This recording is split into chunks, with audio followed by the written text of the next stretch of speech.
All the Hartford School Board meeting of May 24th to order. And the first order of business would be the recognition of our outstanding students, or do we want to review the okay, it's changed. Change the order. Yeah. We lost one item. And Right. so we should recognize the fact that we lost the first item on the agenda. Right. Which most people would notice since there wasn't a meeting going on when we got it. but that's a separate issue. So we lost item number 1 and the call to order, changes, additions, and approval of the agenda. No changes. I know. Then I move that we approve the agenda with the removal of the first item on it. I'll second. So we have a motion and a second to approve the agenda as noted. All in favor? Aye. Opposed? So moved. And now for the one of the favorite parts of our meeting. I'd like to ask our clerk, Ms. Russell, to proceed. I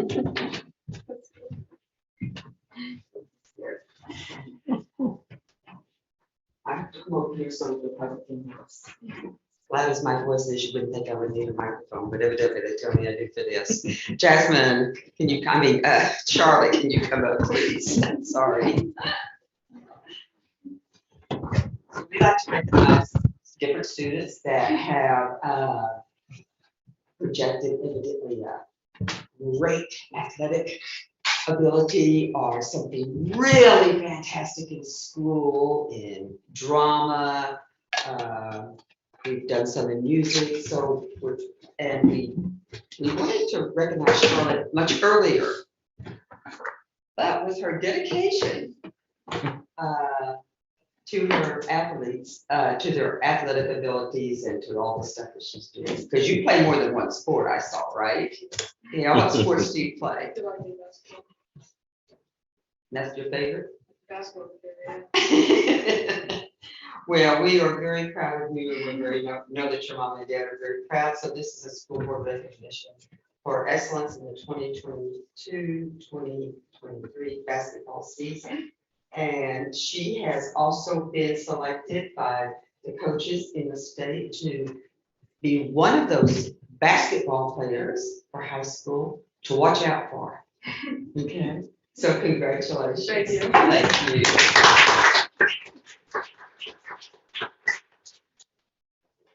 Congratulations. And the other student isn't here. But we would like to read off their names. I would love to read off their name. The other student is Daniel Hunter, and I'm going to read just a little bit about Daniel because he's quite a young man. He has done a lot of, he's going to be graduating in June after completing his Vermont State graduation requirements at Hartford High School, a 2-year program in collision repair and refinishing at HACTC, and a semester-long co-op job leading to his future employment at Jazz Auto in White River Junction. He's demonstrated grit and perseverance, a genuine stick-to-itiveness. Despite the rocky road behind, he's kept his eye on the prize. The young man has a great heart and expresses his sincere gratitude to the many supportive teachers, school administrators, and community members who've done him a good turn. And he is let's see, what is this? And they say, I nominate Daniel Hunter for his extreme tenacity and hard-won success. So we'll be sure that Daniel gets his certificate too later this week. Thank you. Cool. That's just the 2 we had today. Great. Thank you. Me? You're on again? I'm on again. You're the chair of the, Oh, you're the clerk or the chair. Oh, man. this is community. Yeah, right.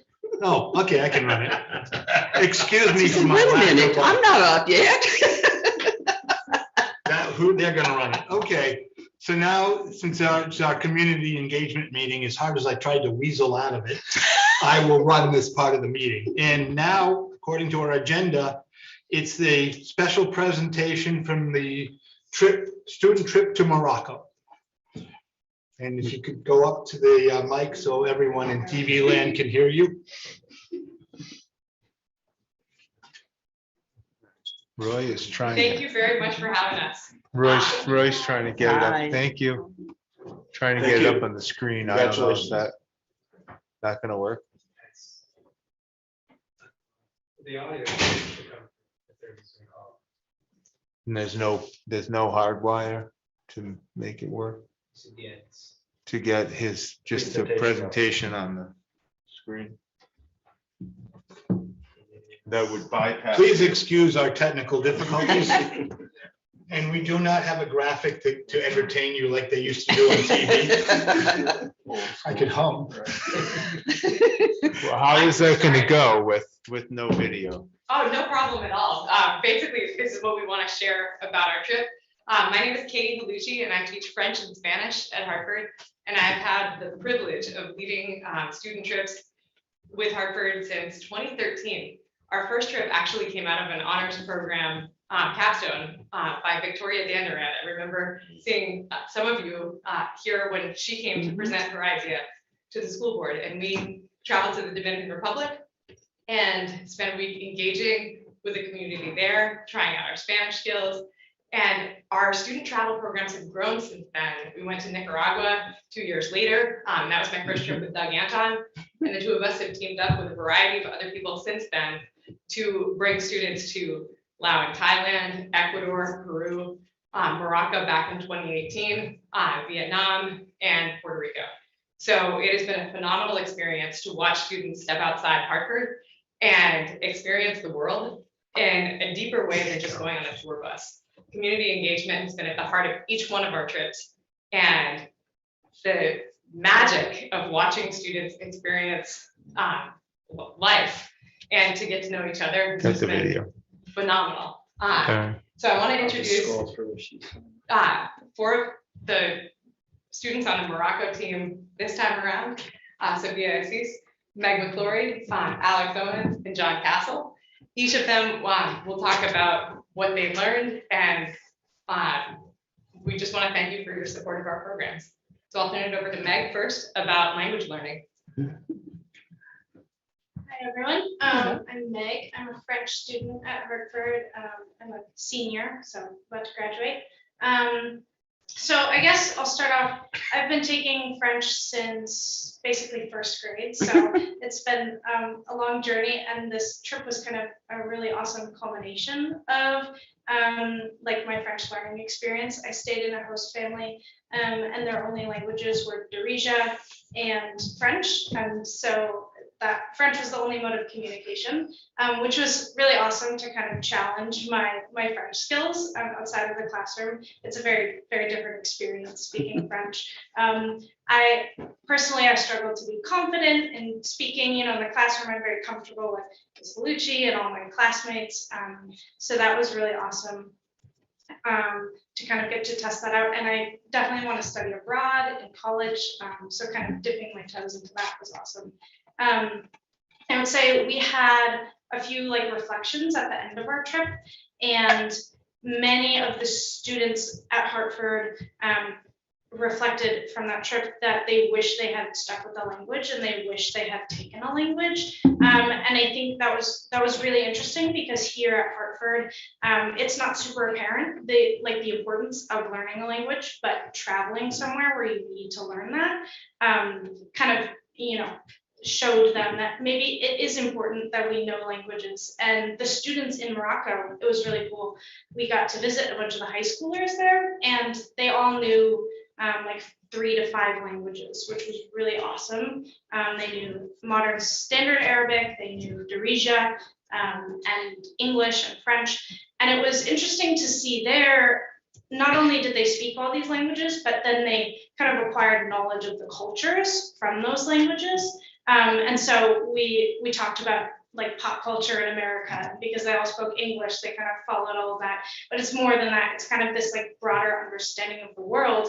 And I think learning languages at Hartford has given me that. And I think that's something that's really important. And maybe should be expanded at Hartford. And let's see. Yeah, I think that's about all. I think languages are super important, and being able to travel around the world just opens up lots of opportunities. So.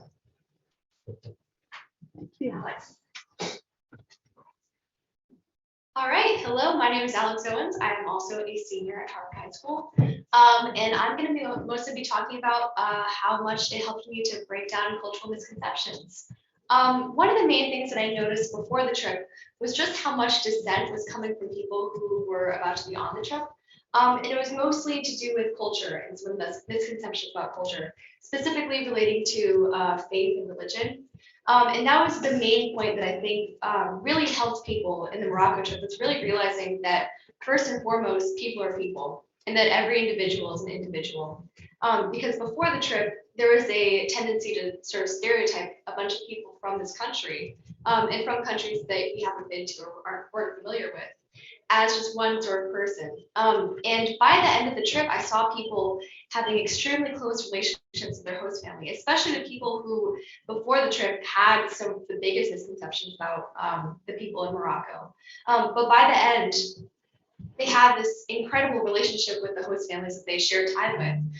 And I think that having that sort of connection with people is incredibly important. And I think that that's something that you can really only accomplish in an opportunity like this, because most of the people on the trip are probably never going to get an opportunity like that again. And I think since the nature of the trip is going on a service trip, that means that inherently we have to sort of go to more developing countries. And I feel like that inherent nature of the trip really helps break down the cultural misconceptions that some people might have. Some of the people beforehand who I've heard say some pretty insensitive things about people in other cultures and other countries, by the end of the trip were some of the most engaged people on the trip. And it was very important to sort of see that happen. And also it was really important to, I think, break down cultural misconceptions about Americans to the people in Morocco. One of the main things that I sort of realized is Americans are more aware of, but other countries aren't really more aware of, is just how America doesn't really have a unified culture. And how other countries that have been, around for ages do have that sort of unified culture. America really doesn't. And I think that it is really important to sort of bring that culture to other countries that may, as a huge global superpower, that may have like misconceptions about America as a whole. So yeah, I think that this trip was super important to me. For the first time I went out of the continent to go to another country, another culture that I was completely unfamiliar with, and that everyone on the trip was unfamiliar with. I think it was really important to sort of realize that despite, any sort of surface level differences, everyone around the world is a person. I think that was something that everyone on the trip really realized. Thank you. Hello, I'm Sophia. I'm also a senior. I'll be talking a lot about like the traveling experience regarding social interactions and different kind of social dynamics we experienced. And I feel like a big part of it was especially the fact that we were meeting new people. It wasn't like we were moving there and we were going to live with them for the rest of our lives. And it wasn't like, oh, I'm going to a place where I have family and I already know everyone, so it's not new. It was a lot of people traveled for the first time. So whether it be like to Morocco specifically, all of us traveled there for the first time, but a lot of people were leaving the country for the first time as well. And so it was really like mind-opening and very informative for them to know how to interact with people who may not speak the same language as you, or how to even like just ask where the bathroom is without being like weird about it. And so this was really great for them to experience those kinds of things. And especially because we were together and a lot of us had friends or just people we knew, even our own connections, we got closer together with the people we went on the trip with. Like Megan and I weren't really close before the trip, and now we like say hi in the hallway all the time and like get like, hey, like I love your outfit, and stuff like really small things like that that we probably would never have done if we didn't go on this trip. But then on top of that, it's like the connections we made while we were there. A lot of the people we met at one of the high schools we met there, we went to one high school, and a lot of people I still say hi to occasionally. Some of them are like, how's your school year? Like, what are you doing? And I'm like, oh gosh, it's good. For example, there's this one girl who was really close with me while we were there, and I said happy Eid al-Fitr, which is like happy end of Eid.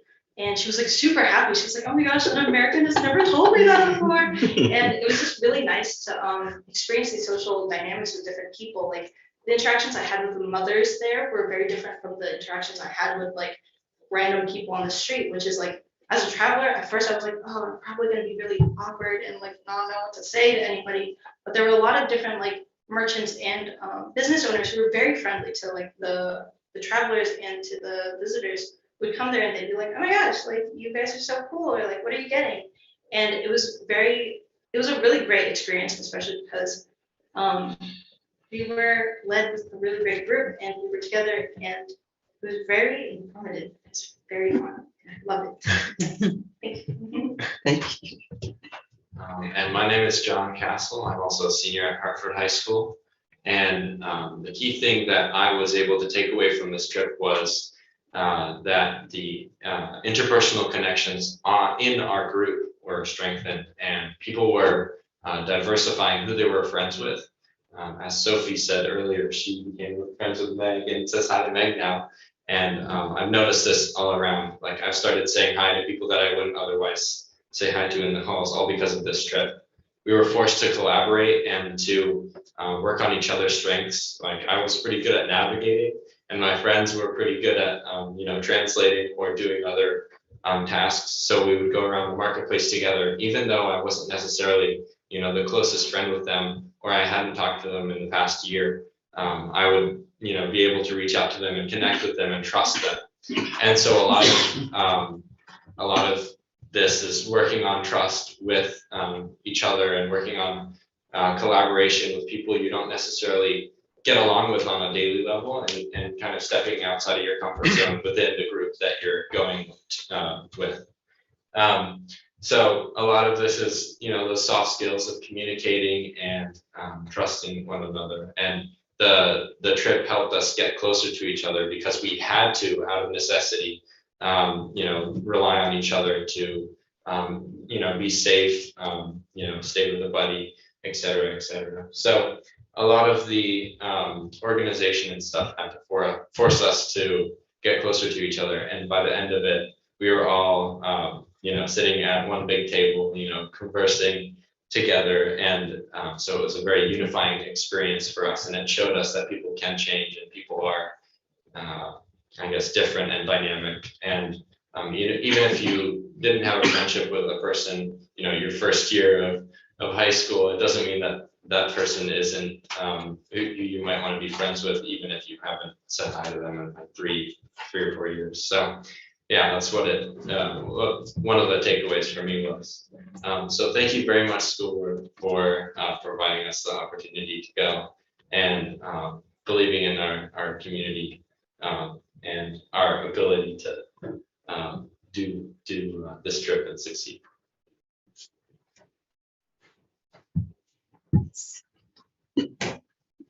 Thank you very much.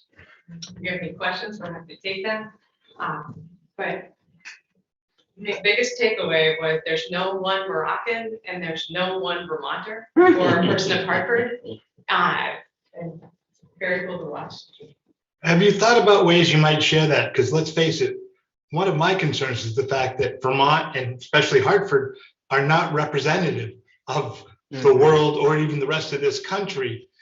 And as you said, you were fortunate enough to go. Many of your classmates don't have that same opportunity. And it would be great if we could somehow take what you've learned and at least expose others to it, just so they more prepared for the world.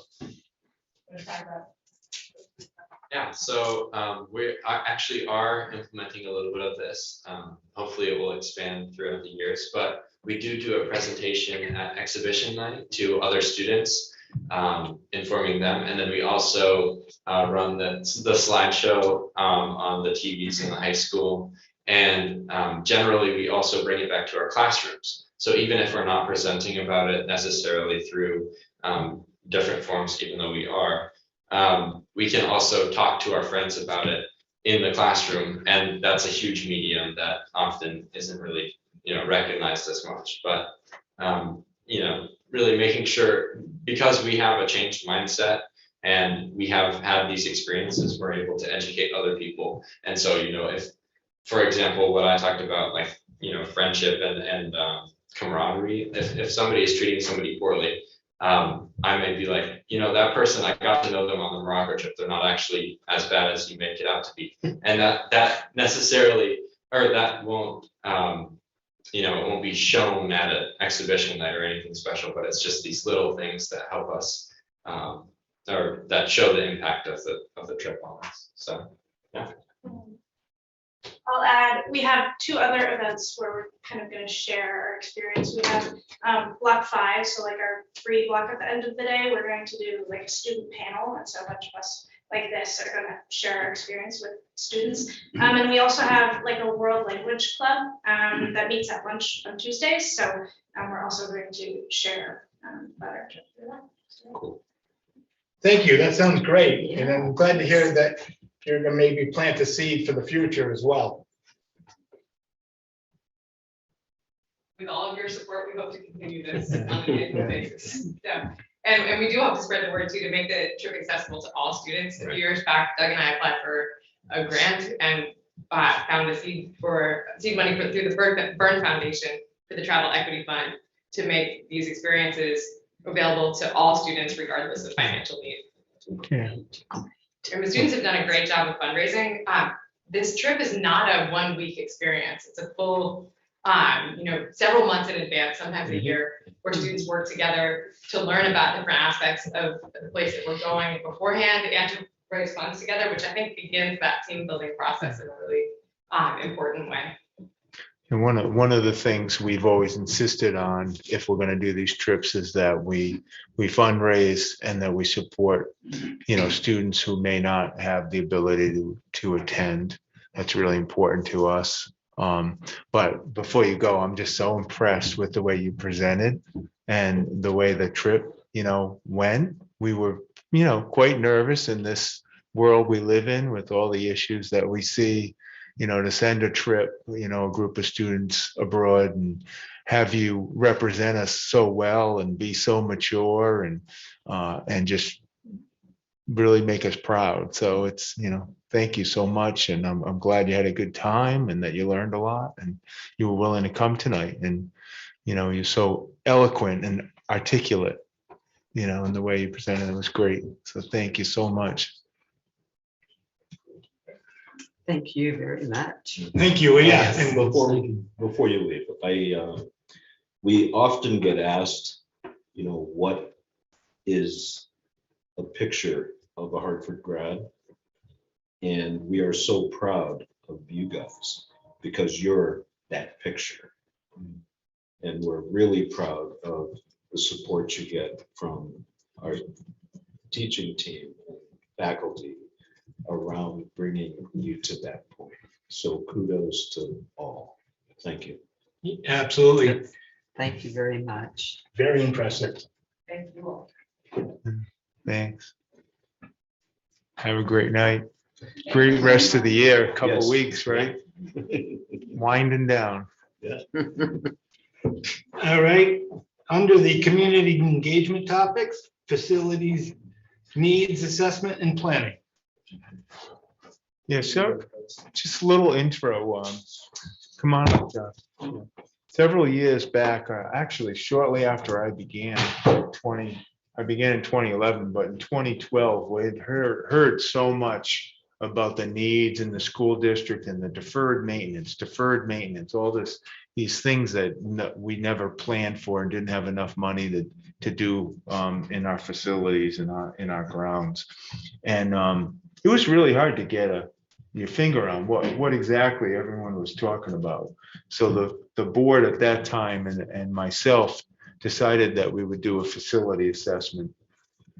And And we hired a firm. We interviewed a couple firms, but we hired a firm to do that. And that report, which Jonathan's reviewed several times, it's now 11 years later, I guess, 11, 12 years from then, served us well.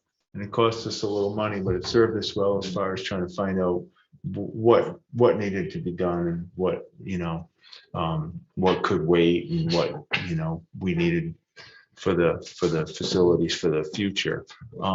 Jonathan reviewed that for tonight. He reviewed that when he first began. I think he's going to talk to that a little bit, but a lot has changed. We've done a lot of work and also a lot has changed since that report was done. But take it away, Mr. Garthwaite. Well, thank you. Last time I was here, we talked about some kind of immediate regulatory stuff, and that'll go on forever, but all of that is underway and moving in the right direction. And that's fine. So tonight, Tom asked me to talk about specifically kind of deferred maintenance in general, and then go through each school, kind of 30,000 feet. I did review that 2012 Harriman study. I looked at it a couple times. There's a lot of good information. It was definitely targeted. There's some stuff that wasn't covered, and there were a lot of things in there that have been dealt with since then.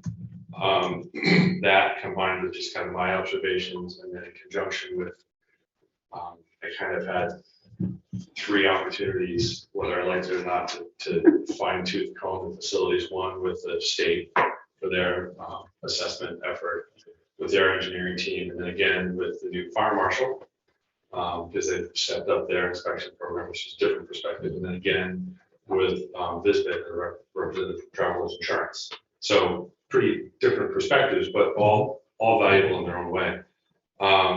We have some significant liabilities, some costs that are hanging out there, some programmatic impacts, and certainly some operational impacts, but all the sky is not falling. It's cloudy in places, but not falling. In order to make this useful, I kind of broke deferred maintenance into 2 general types, one being kind of base building concerns, which would be the HVAC, MEP, mechanical and plumbing, major mechanical stuff, kitchens, walks and drives, kind of the big base building stuff that always happens.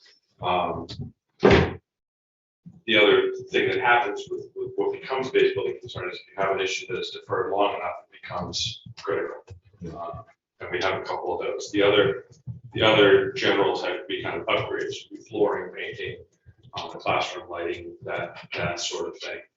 There's a lot of crosswalk between those two. For instance, when we looked at the auditorium recently with the fire protection engineer, he identified that we need, by current code, to upgrade a bunch of things in that auditorium. One of them being we should be looking at sprinkler protection for that space. That is also generally true of the building. So things like that kind of reside in both areas, where it's a general concern, but it's also a very specific program. There's also some kind of general district-wide deferred items that have unique considerations that almost should be a different conversation. I would put in that category things like locks and keys, security systems. What else do they have on there? Shared facilities like firewood. How we plan for our investment, whatever that is in those facilities.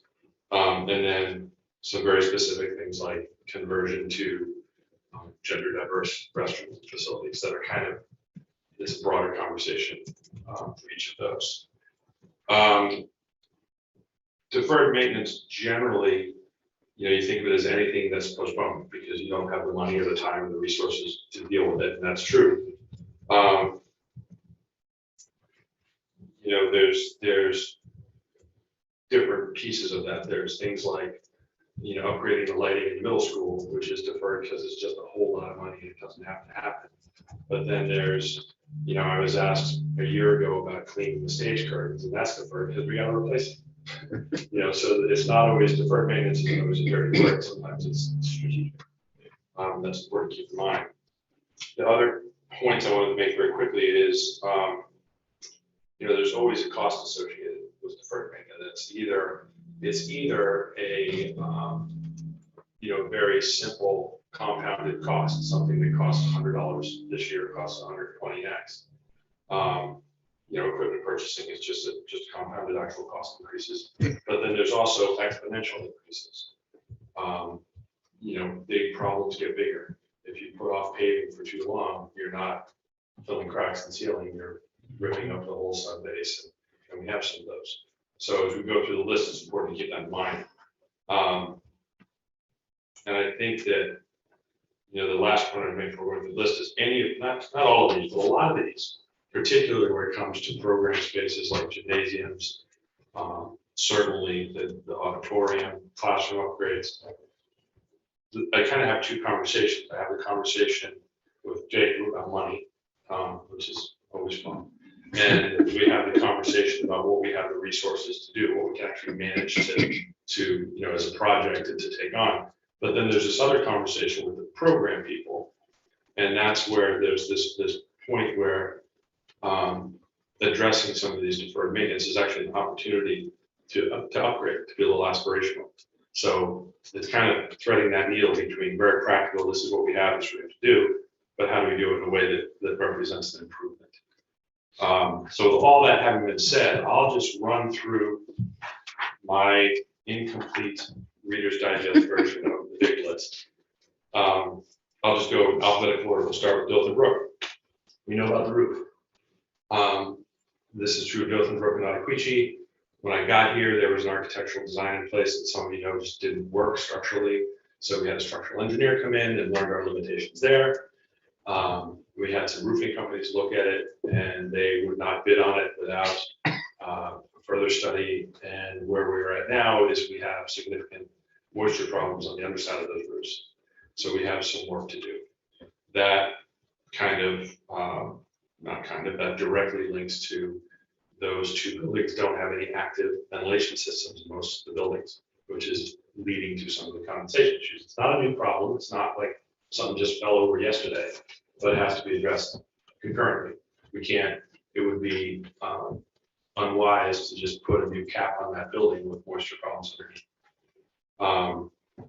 The boilers at Dothan Brook are old. They've reached the end of their useful life. We hold them together. Again, the building's not going to freeze tomorrow, but we need to address it, both because they are old and they're inefficient. The plan for replacement is to move towards a biofuel, pellet type fuel with perhaps propane backup. That's a work in progress. I talked about ventilation along with the boilers, and this is true in both schools as well. We don't have a modern building management system that we're still running on pneumatics, which is what it was designed for, which is, everything's on or off. Same thing with distribution. The water goes around the building and heats everything more or less evenly. So we don't have any zone controls or any real automation system. All of this stuff was picked up on by the state when they did their assessment. So we'll, at some point, who knows when, we'll get that. And it'll be interesting to see how much of that dovetails with this. Exterior doors and windows are just reached the end of their useful life. They're not falling out, but we can't really repair them anymore. There's doors that, they lock and they close, but you can't repair corroded, oxidized, anodized aluminum. Parking lot repaving and walks that's what I alluded to earlier. They're original for the most part, bits and patches. But both those schools need help. And those are really big numbers.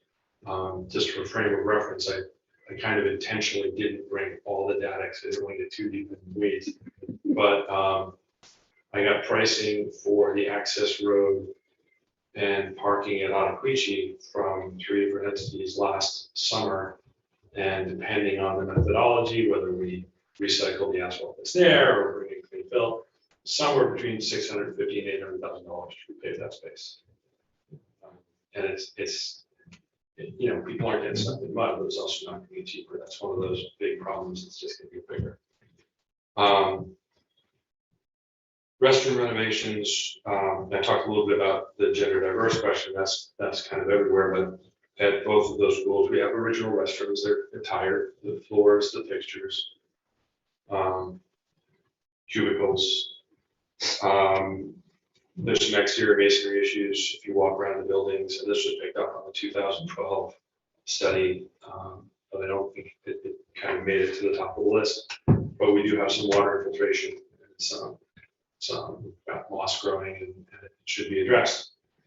The Wilder School is blissfully immune to a lot of this. I'd like to talk about Wilder for a long time, but there's not a lot to talk about. We have some odds and ends left over from punch list construction stuff, but nothing earth shattering.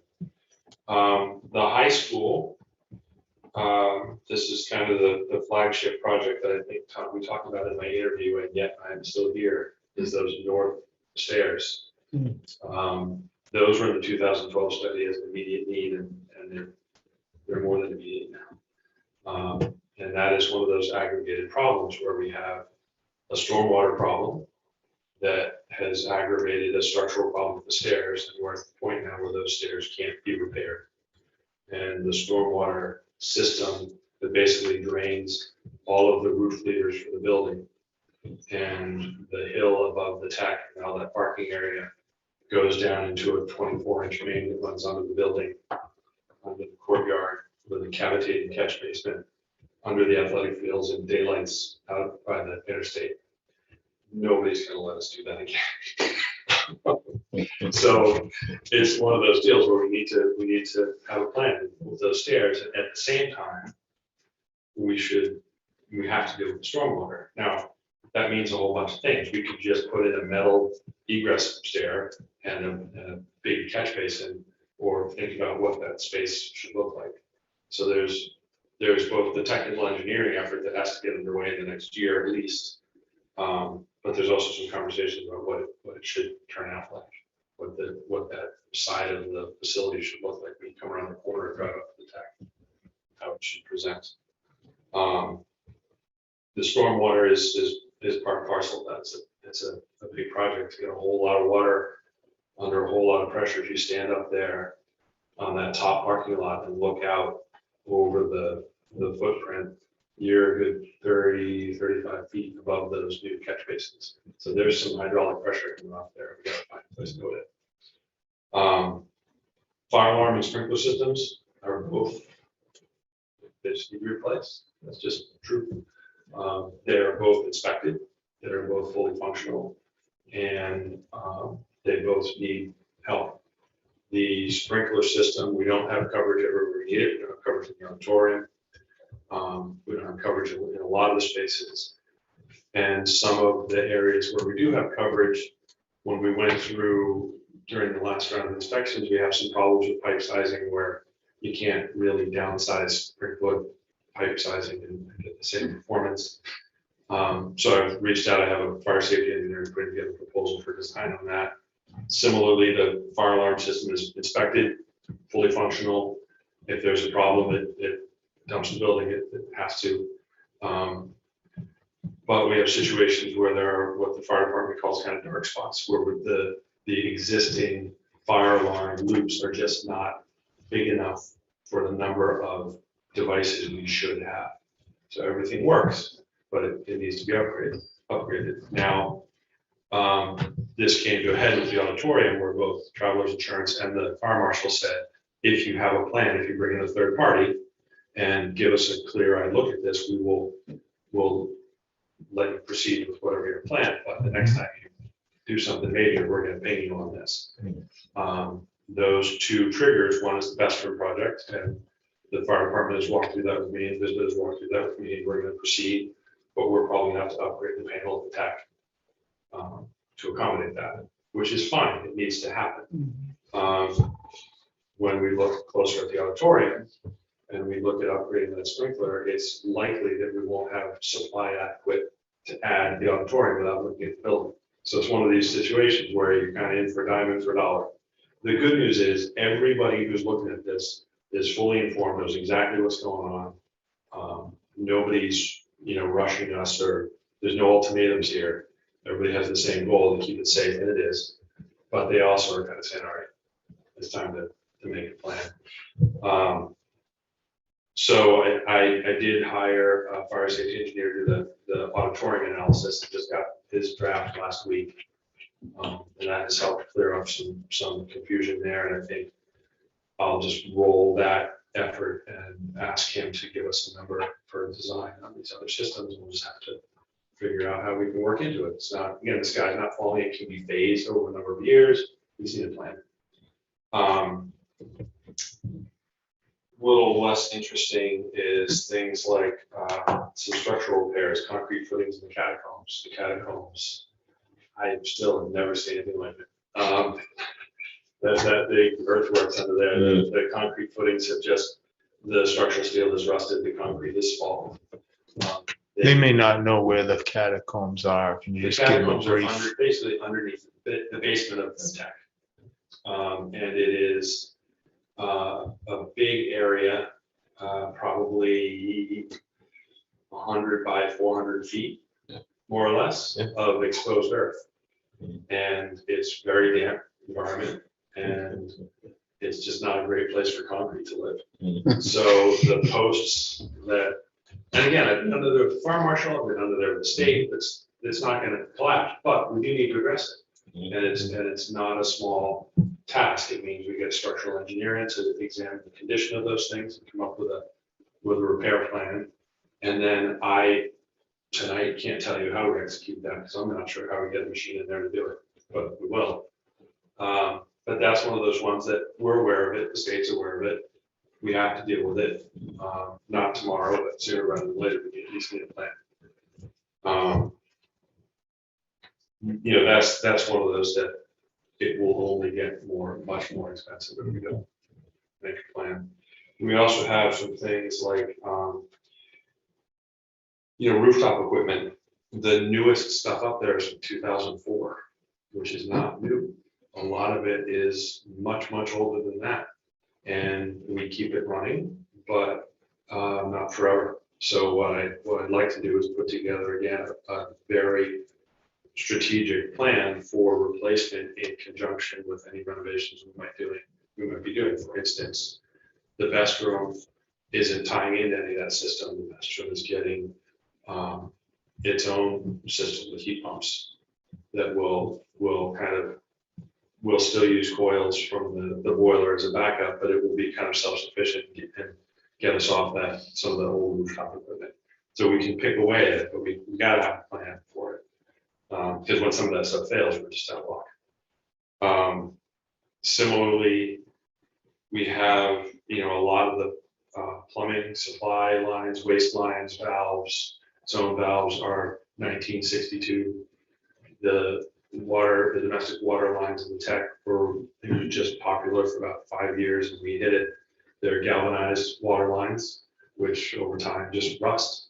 That's why if you're in the tech and you look at the toilet fixtures, that's a big project. Again, the water's safe, it's fine, we're okay, but when we do it, it's a lot to do. So in terms of coming up with a strategy, the time to do that is when we look at restaurants. We do restaurant renovations and tear into that. Again, in for a dime and for a dollar, that's the time to address those supply and waste lines rather than pick away at it.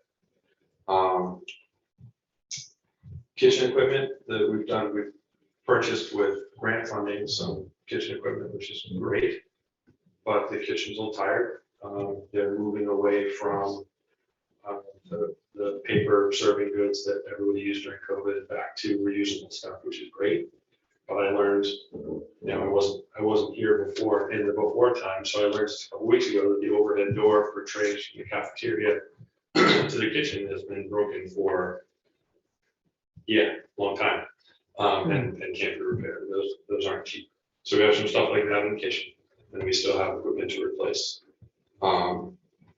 That's one where they're you know, I always kind of sniff around because there seems to be grant funding for things like that. So we look for that. We have that green chip boiler that is now 30-ish years old and is chugging away. It was kind of cutting edge when it went in, but like a lot of those things, it's only cutting edge for a little bit. And it's not going to fail in the next few years, but we should be looking at the horizon of something more efficient. The number 2 boiler that acts as a backup is not sufficient to heat the complex without the wood boiler. So if the wood boiler goes down, we can't push heat all the way out to the far end of the tech. We can't push heat out to the RRC. That's a problem. We did look into doing, there was a renovation at some point in the RRC and some equipment was put in there. I'm not quite sure what the engineering idea was, but it's not sufficient for the space. So this winter, I basically just opened the valve and heat the RRC to keep those kids warm and focused. But we don't have the capacity in that weather on the coldest days to push out all the way to the end of the building. And that's the high school. Moving across the lot to the middle school. The rooftop equipment on the middle school, some of it's, if it's not original, it was close to it.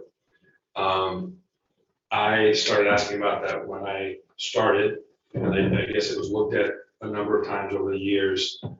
The last estimate that I found was 5 or 6 years old, and it was north of 800,000.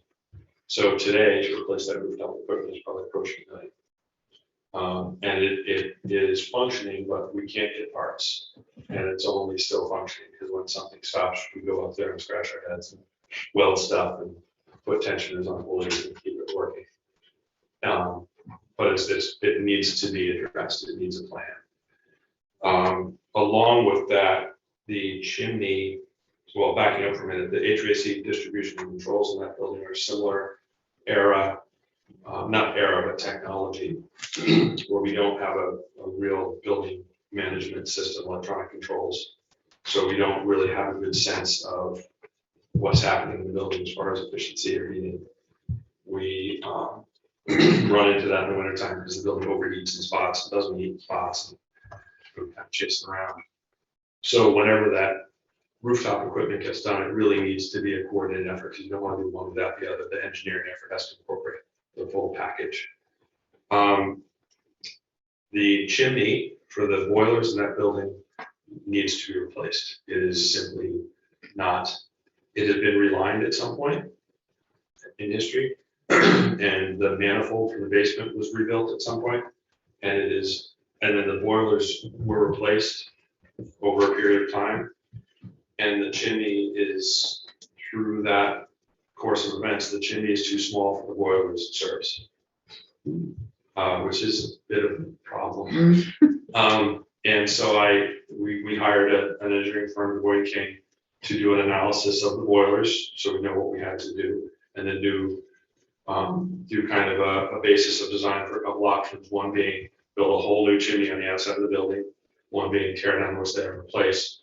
The one that is more practical is to tear down and replace what's there for a variety of reasons. But that effort is one that I've asked them to go ahead and put together a scope of work and an RFP, because that's a north of $600,000 project. And it has to be done. We can't not exhaust those boilers. Yeah. Now, the sky is not falling. What I also did is I had Boyd King, when they did the analysis, look at the boilers, and I said, we can't do it this summer. We can't. I don't know that we can do it next summer. What must we do to ensure that we can operate these boilers safely for the people in the building? And so what we're doing this summer is we're regasketing all the boilers. So we know that the boilers themselves are tight, not to leak gases into the building. And we're adjusting the boiler controls so that they run in sequence rather than simultaneously, which is horribly inefficient, but safe. So we're not at risk. There's no danger in the building, but it's a situation that needs to be addressed. And it's a big number. It's a big project to manage. And it needs to be dealt with. Elevator controls are original to the main elevator. It's kind of a museum piece. We've been in there, I don't know how many times since I started. I got proposals for that, and we're holding money up next year to do that, but that's about a $65,000 project to upgrade those elevator controls. And they're just old. They're just worn out. We can't get parts. Not this summer, but late last summer, we were literally, the elevator tech and I were in there at 9 o'clock at night, running out to our cars, pulling stuff out of the trunks to jump contacts and make the elevator run. And it runs, but it needs to deal with it. Same old with the doors and windows. They're just old. We can't do much with them anymore. The door that faces the football stadium has been adjusted to the point where it can't really be adjusted anymore. The front door is similar. We got them so they lock, but the next step is replacement. The north wall that faces the high school has significant water infiltration. Water gets into the wall, into the interstitial space between the brick veneer and the structure. And it makes that wall damp and has been for many, at least anecdotally, what I'm told, for many, many years. So right now there's a section of the band room ceiling that I just took out because it's not okay to have a perennially wet ceiling. So it doesn't look, and everybody knows, full disclosure, everybody in the building knows exactly what we're up to. And we tested, we don't have mold, we don't have asbestos, it's not a crisis, but it's a thing. We can't have water in this building. So that's kind of one of those things that should be addressed in current windows. White River Elementary has a more recent renovation, so there's a lot of the heavy lifting was done there as well. We do have a number 2 UST underground storage tank in the back that's been there for a very long time that I'm going to have inspected this summer. There's no evidence that it's failed, but it's old enough that we should be paying attention to it. We have a similar situation at Dothan Brook and Ottaquisi, that those are both double wall fiberglass tanks, so we are a little bit better shape there. Parking lot and road at White River Elementary are in really rough shape. And again, I got pricing to fix the access road around the back lot, which includes waterproofing that back side of the building, which has been a problem for a very, very long time, and then around in the front to fix the pavement where in the front of the building where the buses come in, to deal with the flagpole area, which I think because it's been paved so many times, the flagpole is actually recessed to elevate that to where it wants to be. But that again, that was talking with Jake, it's not something we can take on this summer. The estimates came in at over 400,000. So it's not going to go away. It's not going to get better. It's beyond the point where we can seal cracks and seal coat. It needs to be on the list. The entrance steps and ramps in the renovation were hard. They were coated, but they weren't replaced. And a lot of that has cracked and stalled and come off. So again, we're keeping up with the trip hazard by putting metal nosings on the steps to make it safe, but that's not a solution. It's Band-Aid. Yeah. We're dealing with the immediacy of it to make sure that kids get in and out safely, but it's not fixed. We have a lot of interior painting to do there, a great deal, and that's the last building where we have to really focus on the lead paint rules. So that makes it very expensive and very hard to manage. Getting pricing on that last summer, I hadn't been here long enough to really beat pavement and get reasonable pricing, so I didn't get reasonable pricing. So that's one that I'm kind of have shopped out to folks. The Northeast Foundation has a drainage problem where the road goes around like towards Stearns. That apparently this is a long-standing problem. It leaks into the kitchen, but it only leaks when it's raining. So we don't. It's a masonry wall. We don't have a mold problem. We don't have. It's not a terrible thing. But if you drive up and look in there, through that building's been through a lot. It's had a lot of renovations, a lot of grade changes. I'm not even sure how we get down there to coat that, but it needs to be on the list. And the reason I mentioned it at this junction is the time to do all of this is if we're doing the paving, that's the time to do the foundation, that's the time to do the tank. It's a big fight, but it's the right fight. It's the defensible path. The fence we talked about, that's in the works. Ottaquiche is very similar to Open Brook. With the roof, they also have a drainage problem on the north side. We looked at that just this week, where the water just comes down the hill from the access road side and piles up against that side of the building. We have moisture problems in the building, and we can't keep that entry door adjusted because it heaves and pitches all over the place. That is on my mind because it is a factor in, there's really need for a pre-K playground space down there. And this is one of those opportunities to be a little bit aspirational. If we're gonna go in there and tear it up in a few years and fix that drainage problem, if we need to prep a surface for a playground, we're already there. Let's make a plan, like the whole plan, to do it once. Building ventilation, same situation, roof, the same situation as Dothan Brook. We just don't have active ventilation. The building breathes parametrically. When it is warm in the building, it exhales. When it's cold, it pulls it.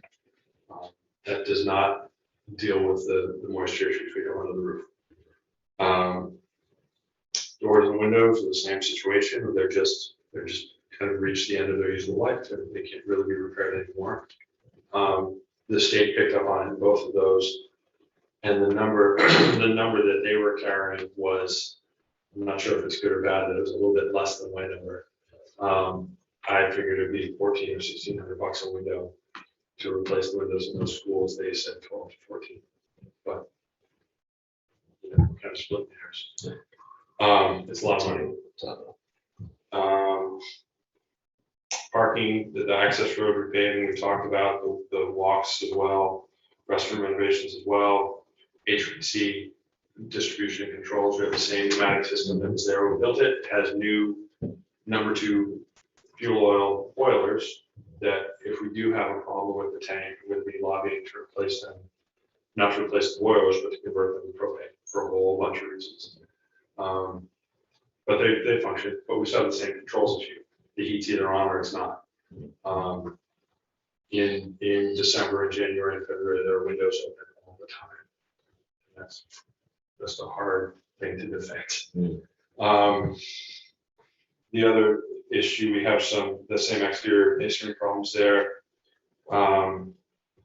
We also have some interior masonry. That site has some cracks. The 2012 Harman study suggested that we do some monitoring of those cracks to see if it's actually moving and shifting. I don't believe that was done, but I'm gonna, because even if it's moving slowly, it's moving. And we just need the information, even though it's happening. Both Ottaquiche and Dothan Brook have those folding walls between the cafeteria and the gym. But neither one of them is really functional anymore. They're hugely expensive to replace. And again, it really, I'm reticent to even suggest a replacement in kind until we kind of look at the space, and we still use it the same way it was designed. We do something different. I don't want to just pull the trigger on a replacement in kind without some forethought there. In most of the schools, we need to look at gym floors. Ottaquiche and Dothan Brook, I don't even think they've been sanded since they were new. So they refinished. That's more of a maintenance item that has been deferred, but needs to be addressed. The larger kind of upgrade deferred maintenance issues are in high school, and it has to do largely with the auditorium, where just a cursory review of the report that came in last week, we do have to replace the smoke evac system. We do have to replace egress lighting. The ramps that run out of that building for egress are not the code. We do have to look at the fire alarm interface so that if the fire alarm triggers, the house lights come on, which is kind of common sense. And the sprinkler system, we need to look at that. The stage floor obviously needs to be replaced. The curtains cannot be fireproof or cleaned anymore. They need to be replaced. And that's kind of one of those deals where we have these regulatory issues that we have to pay attention to. We have these maintenance issues that we have to pay attention to. And we have a program that needs some attention. So we can do all of it at once, but it's a big bite. So what I don't want to do is buy new curtains and then take them down to fix the smoke evac, then fix the smoke evac, and then tear the lights down to fix the lighting controls, and then fix the lighting controls and go back and fix the fire alarm. It really needs to be a project so we know what we're all in for. Similarly, the gymnasium has issues. The floor is, it can't be sanded again. It can be, we screen it and recoat it, but it can't be refinished again. Talking with Jeff Marino, and I agree with him that it's kind of not wise to think about replacing that floor unless we really think about that facility. Because if you're gonna do the bleachers in your locker rooms, don't put in a new floor and then come back 2 years later and trash it, putting in your locker rooms and bleachers. So that's another one, much like the auditorium, much like paving and site work, that needs to be a big picture, kind of where are we going with this? The other upgrade items are largely, there was talk about a lobby renovation in the high school, there's talk about a library renovation in the high school. Those are all worthwhile things to consider. And I kind of keep them on the list as much as anything, so that as we do fire alarm upgrades and sprinkler upgrades, we build in the capacity for those in the future as they become more palatable. That makes sense. I don't want to build infrastructure that doesn't support those future aspirational goals. And then things like flooring, a lot of the flooring is just tired. We still have a lot of the 9-inch tile asbestos containing VCT in the high school. It's bulletproof. We recoat it, and it lasts and lasts and lasts, but it becomes a huge liability for renovations. When we do renovate the beam wing bathrooms, we're going to have to deal with that. Last summer, I did a tiny bit of abatement just because it was broken. And the number that I have carried for abatement in my professional life for the past 10 years has been somewhere between $5 and $7 a foot for abatement on asbestos flooring. Last summer, we paid over 14. So that's kind of the order of magnitude when I talk about aggregated cost increases. We got to consider that. Painting is painting. It costs money to do it. It takes time to do it. And that's one that we just pick away at. The last big item at the high school is the V-wing window walls. If you're familiar with those, that are a architectural inspiration of the time that has outlived its usefulness. They're pretty inefficient. We might revisit those after the PCB study comes in. Nobody's going to say tear it down tomorrow, but there's not much we can do with them. The next step is a big one, and it's what are we going to do differently with that side of the building, which again ties into what we did with the gym. We're going to do with the glass hallway. So it's I can run through these lists, but I would ask you to just kind of let them aggregate as a larger overview. So that's a lot. Any specific? So what brought us to this discussion, as a board, it's always around budget time.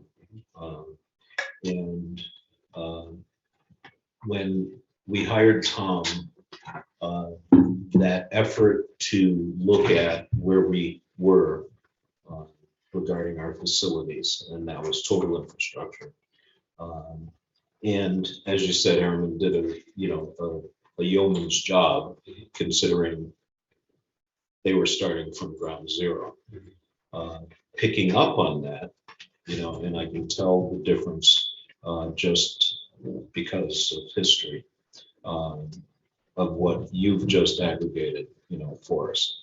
So as a board member, from my perspective, what we need is to see that spreadsheet again, redeveloped, because we had, as a result of the Harriman, had put together a fairly extensive spreadsheet. So the board had a picture, that, we didn't need the update every day, type of thing.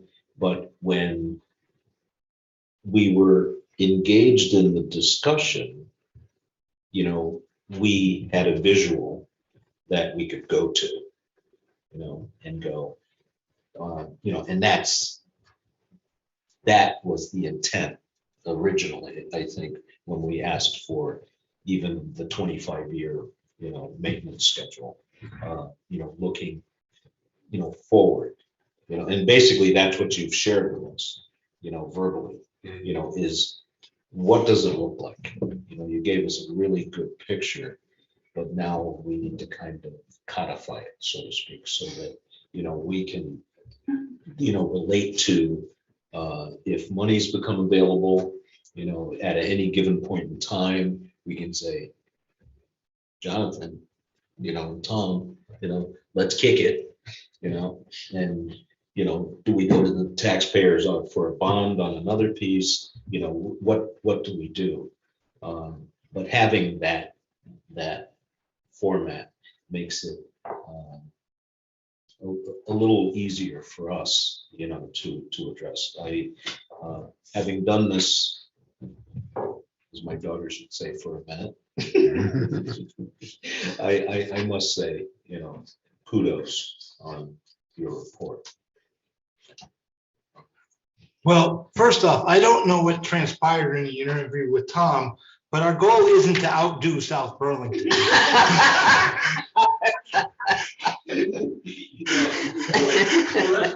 That's true. It's a lot. Right. But I do agree with Coach, but I also think the board should be thinking about grouping, because we can't go for a bond every year. That's just not going to fly. And so grouping and prioritizing somehow.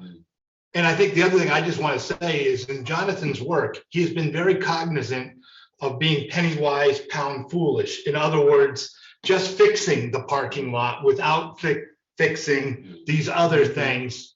Whereas in the short term, we may pay a little bit more, but in the long term, it'll be more efficient for the taxpayers. And I think that message needs to be resonated continuously, because some of these numbers are going to be big.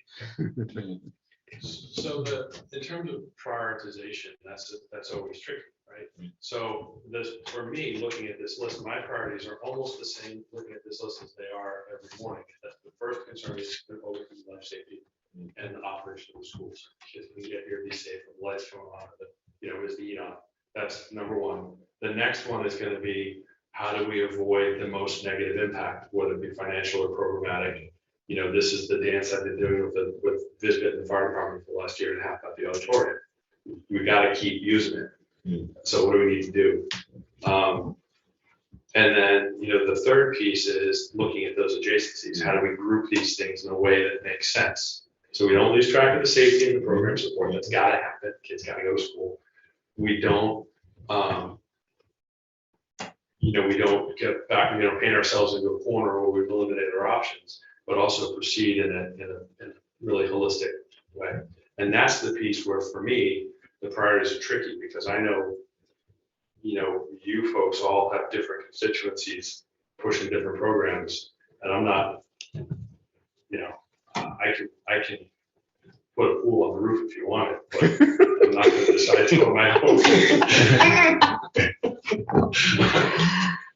Yes, Peter. It may surprise my fellow board members or not, but this is one of the more optimistic things I've heard in a long time. Because we're actually looking at it. Because the things that are described are the problems of age. They're the problems of exposure to the elements. They are not the problems of negligence. No, I think it's just, these are the things that happen if you own a building. Buildings, you know, the old joke about a boat is it's a hole in the water into which you pour money. Well, buildings are only slightly smaller holes. Perhaps having the advantage of not being in the water, you pour slightly less money. But the fact is, if you have a building, and many of those who are homeowners know, it inevitably is going to have issues. And if you wait long enough, they will appear. And it doesn't mean that we've been bad guardians, custodians of the public fisc. The fact that the list is as short as it is a good sign, because sort of doing the mental math, I was coming in somewhere between $6 and $10 million, sort of, if I'm thinking right. Oh, Or are you going higher? I would, Okay, I think we're talking about a different order of magnitude. where are we talking then? I wouldn't, some of these issues, for instance, 'Cause I only got some numbers Yeah, for some so- things from you. So paving, if we're into just the estimates that I have, it was, 7 at Queechee, 4 at White River, and 6 at Dothan Brook. Yeah, The chimney is gonna be north of 6. There's $1 million on the roof of the middle school. that's about 5 there. Windows at the schools at, $1,400 a piece, the concrete stairs and drainage. It's, So what, I can't pin down a number. I don't No. want a number per se, I want sort of a range that I can Yeah, think about. I think we could work to a range, but we should work to that range with some priorities. Right. Mhm. Otherwise, it's too big a bite, I think. No, to so be reasonable. I was not at all implying that we would try to deal with everything at once. We obviously can't and never have been able to.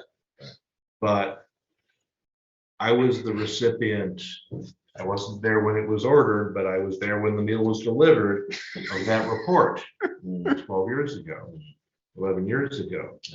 And compared to what we were facing then, Right. this is manageable. It's not what any of us want to hear. Nobody wants to go, gee, I just bought a, well, it feels like I bought it a year or two ago, but actually I go back and look at it, and it's been 15 years since I bought my house, and all those things that were taken care of when I bought it are now needing to be addressed. It's funny, when I started and walked around and talked to people, talked to principals, talked to custodians, talked to teachers, people would say things like, oh, the new windows at the middle school, 40 years old. Yeah. Or the. So we have gotten value Yeah, for what was exactly, invested that's then. exactly right. Yeah. It's not- And we live in a harsh climate with the extremes of temperature, with snowfall that sits on top of things and then melts slowly and seeps into everything. Is this great news? No, I'd rather go out and spend the money on something fun. Everybody wants to go out and spend the money on something fun, get the vacation to Disneyland instead of, repairing the car or whatever. But this is reasonable in terms of the size of the infrastructure we own and are responsible for. And you're clearly doing a good job of looking at this programmatically, taking into account the regulatory impact, safety, and all the other things we would want you to think about on our behalf. So, yeah, we're going to have to do a lot of soul searching and figuring out how to do it and figure out what's the most efficient and least expensive way and how do we, organize things, but it's what you got to deal with. Tom, you want to add something? Yeah, just wanted to say, you sit here and you listen and go, oh my goodness, this is pretty grim. But you need to remember that when we did the study in 2012, the number was $35 million. Yes, it was 36 million. $36 million. So we've done a lot of stuff, and this board has been fantastic in addressing a lot of the bigger issues, the high school parking lot, the high school, middle school parking lot, and complete renovation there. The roof at the high school, we did the whole thing, 165,000 square feet when I started, needed to be done. The roof at the middle school, the White River School renovation, the Wilder School, all that stuff was on the list with everything Jonathan just talked about. So we've done a tremendous amount of stuff. And, we built a fitness center, we renovated the stadium at the high school, we redid the playing fields. So we've always been stuck in the what's maintenance and what's improvement, program enhancement. So that's the thing, we haven't sort of given that overlay yet. We just do maintenance, we're not gonna stay attractive. So we've talked about a performing arts center, we've talked about, new gymnasium or new locker rooms and sort of rearranging that facility. The track I still hear, so trying to really get at this is what I'd like to do, in a way that we have both maintenance and sort of programmatic enhancements. But we have done a lot, so I don't want people to think, geez, you haven't been good stewards. You've been fantastic stewards. And you've also kept all this stuff sort of on the list. You know what it is. When I started, we didn't even know what the list was. We didn't have a list. Yeah, and I mean, in the administration deserves some of that credit, as well as the taxpayers who have been generous in their support. And I do think the message that needs to come out is we're making good progress. And unfortunately, the nature of the beast is even if you make progress, the list gets added to. And like I said, also said, we have to show, and we have been showing, we're being thoughtful about it. And I think that's, the taxpayers want to know that we're not just doing it and we're not going to come back, put down a new gym floor and then have to tear it up, that kind of stuff. See, A lot of- that's that appearance, and the research that's going behind this, is really important, and being able to show, visibly, with that level of detail, that there is a plan and it's a thoughtful process. I think we're all saying, similarly, the same thing, that, that's our job as the board for the taxpayers, is to ensure that that's the perspective. We didn't just come and say, yep, taxpayers, we got all this stuff to do and it's gonna cost you this and we want to put it above. We're talking about fixing assets, Right. maintaining assets. We're not talking about replacing assets, That's what I was just gonna add. which is what That's other the key. districts have actually had to face. And again, not to beat the same drum too much, but when you look at like the auditorium, we need to fix the stage floor, we need new curtains. All this other stuff has to be done too. Yeah. And it can all be done concurrently, and that's in fact the most efficient way to do it. So it's a very defensible path. It just needs planning. And Right. it's not going to be cheap. We have to recognize that, but ignoring it is going to be even more expensive. If only for the compounding we're talking about in terms of inflation and what that does to the cost of labor and materials and everything else. Yeah, no, I was going to stress that point because many of my colleagues talk about bonds to replace schools. They're talking about $130 million bonds, $60 million bonds. True story. They're not talking about repairs to facilities because we have maintained it fairly well. And the buildings that need the most are the oldest. I mean, the middle school, I can't say enough about the way that building was built. It's built like a tank or something. I don't know. It's very, very solid.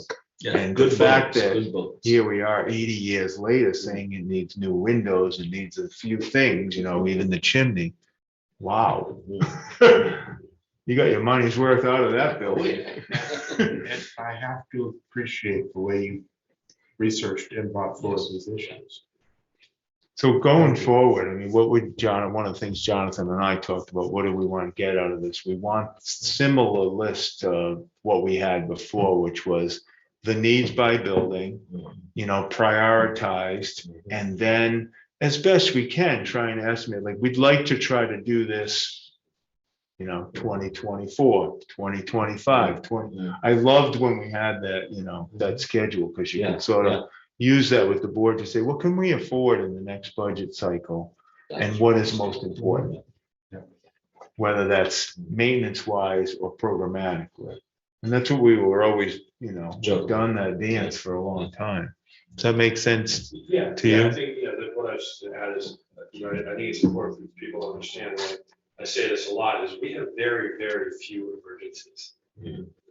Even with everything we just discussed, there's very little on that list that, at this point, I will admit, a year ago, somebody kept me awake tonight, but not now. We're dealing with the boilers, we're gonna make them safe, I don't worry about that. And selfishly, my daughter goes to that school. I have something to make. But that is true of any school. Yeah, right. So those things that really, we need to get on right now. The fact of the matter is, that you folks don't even ever hear about it, it just gets dealt with, because it's gotta be. But what I'm mindful of is not letting those immediate remedial actions drive the plan. They can only be remedial actions. There has to be a larger, complete, intentional, defensible plan.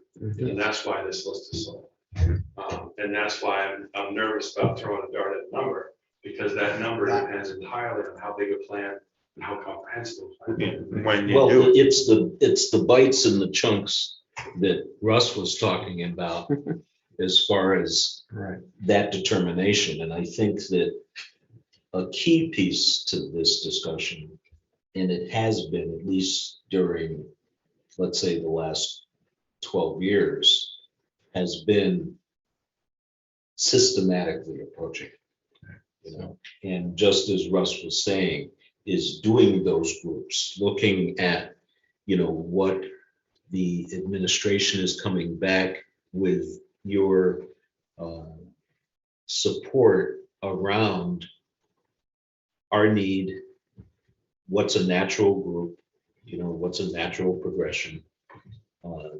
And as thoughtful as this work has been over the last year and a half with you, it becomes very clear to me that we've got a great jumping off point, as far as a board, as far as moving forward with our considerations, because it's that consideration piece is the next part. How do we make it work for you? Getting you the funds to move the plan. And I guess the other thing is with all the regulatory studies that we're not going to do anything till we know, we don't expect anything to go wrong with some of these studies. Yeah.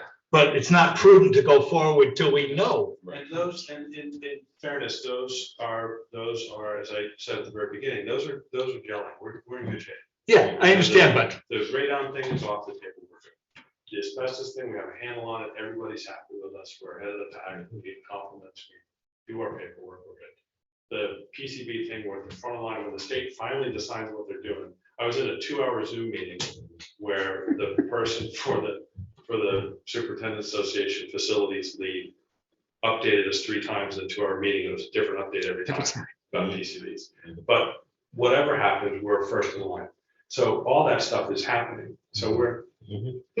So unless you can repeal the laws of thermodynamics, remove entropy, or as those of us who are old enough remember, rust never sleeps. This is something we just got to deal with. okay, I'm not going to break into that. But I think the other thing that the board and Jonathan should consider is whatever the number, it's a guesstimate. And I would not go with a range because the Valley News is inevitably going to take the larger number because that's the bigger headline. Yeah, right. So I think building in contingencies, whatever, but it should be like a number with the understanding it's subject to change. Quite Yeah. frankly, don't have a problem personally with saying over the next 10 years, we're going to have to spend something in the range of. And how we chunk that, how we approach that. We were faced with $36 million. We chunked that and broke it up. Didn't spend that much in the end. We did a lot of really good things. Now, some of the things we put off, even though they were on that list, are still on the list. The roofs at Dothan Brook and Ottaquechee have been a problem since day one. But we've shuffled it around and worked it and made good things happen. I have no reason to They're think not we can't leaking do it right again. now. It's relatively minor leak Yeah. right now. And that's, I mean, the other piece of this is we're not, again, I don't want to just come in here and be saying everything's bad, because No. all of this stuff is in flux. It's all, Right. you're right, the roof, the roof didn't leak last winter. And the reason is we spent less than $3,000 on preventive maintenance. That didn't fix the roof. It just kept it from leaking last winter. I can do that for another year, but not 5. Yeah. I Well, understand that. Well, and at Ian- some point, you can't defend the cost. of Right, Right. No, no, and And the board has saved money towards those Yes. projects, so it's not, you're not penniless with those two Yeah. projects. exactly. You're, we've been discussing them for quite some time. And so that goes back, to this, our ultimate discussion. This is having it on the table and being able to have these discussions with clear information really is the difference. Because, then it's up to us collectively to plan, like how we move, forward. But, having this information is, I just think it's outstanding because, it shows intentional detail to that priority. I would think the board wants a plan, sometime in the new school year, early in the new school year, so that you can act on it. Right, for the budget season. Right, and as you have been doing, we want you to continue to work with the facilities committee and keep on bringing this forward. And knowing about it, and making the decision we're going to address it is the first and most important Right. step. Exactly. If the rest of the country did this, we would not be facing the fact that majority of our bridges in the United States have got to be rating from the American engineers. Last thing I'll say, if I can, is I want the board to know what a wonderful job Jonathan has done with all of this. He's basically kept us open on all fronts, but he's done the facilities assessment on his own, that we paid tens of thousands of dollars the last time to do this, but he's done it himself, and he's got a really good handle, I think, on where we're at and where we need to go, as you can tell from his presentation. And first time in the 12 years I've been here that we've had, such a quality job. Well, that's why I started my part of this discussion with it's outstanding. Regardless of what the numbers are, it's the quality of the research that makes me feel good, because I've been here a little longer than most. And have A seen, lot longer than me. and have seen the transitions. And you rock, and I'll just put it that way. So, thank you for your diligence on behalf of our district. Any other board comment or questions? Don't look towards finding the money. Yeah. Roy, is there anybody online? Okay, so we can move on. Thank you. Thank you, sir. Thank Thanks, you. John. Yes, you may. Coach. So I thank you again, Jonathan. Yes. A quick public comment. It's so exciting when we see our kids be successful. So this weekend, big graduation weekend in Vermont and New Hampshire. And I got a call this weekend from, one of our fellow town residents whose grandson graduated from Paul Smith's this weekend. And his name's James Clower. And James graduated with a degree in fisheries and wildlife science. He's going to be going to work for Montescutney as a ranger. His long-term goal is to become a game warden here, in the state. That rocks. He's a Hartford kid, And he did well. And when people ask, what's the outcome, of this education? That's one. Roy, if you could put up that other slide. A number of years ago, Hartford put together the honors program. And this young lady was a participant in the Hartford honors program. I was fortunate this weekend to be at the naming of the new honors college at UVM, which is now the Patrick Leahy Honors College. And if you notice, our Hartford grad, who's pictured there, she is a graduate of the first class of the Patrick Leahy Honors College. But look at what she's going to do. She's graduating with a degree in mechanical engineering and aerospace. She's going to work for Lockheed Martin and the NASA program. She's a Hartford grad as well. Our kids are rocking the house, and I just needed to share that, with the public, I'm sitting there and, at the Board of Trustees meeting at UVF, and I'm just going, another hurricane, And needless to say, there were only 6 students named during the trustees meeting this weekend, and one of them was ours. So kudos to our team and our family, because it's the Hartford School District family that produces these students. And that's what it's all about at the end of the day. And it just makes me so proud, when I see our kids doing so well. So that's my public comment. All right. That's a good one. Thank you, Coach. That was very interesting and very good. So now we're going to go to the business meeting. We'll be more mundane. Current school year calendar. Yeah, well, since we last talked about this, a couple things changed. The state, for reasons that I'm not exactly sure, decided that we only needed 172 school days this year. I think it's possibly because of COVID closures and a lot of really bad weather around the state this winter. So we were allowed to waive the 2 snow days that we had.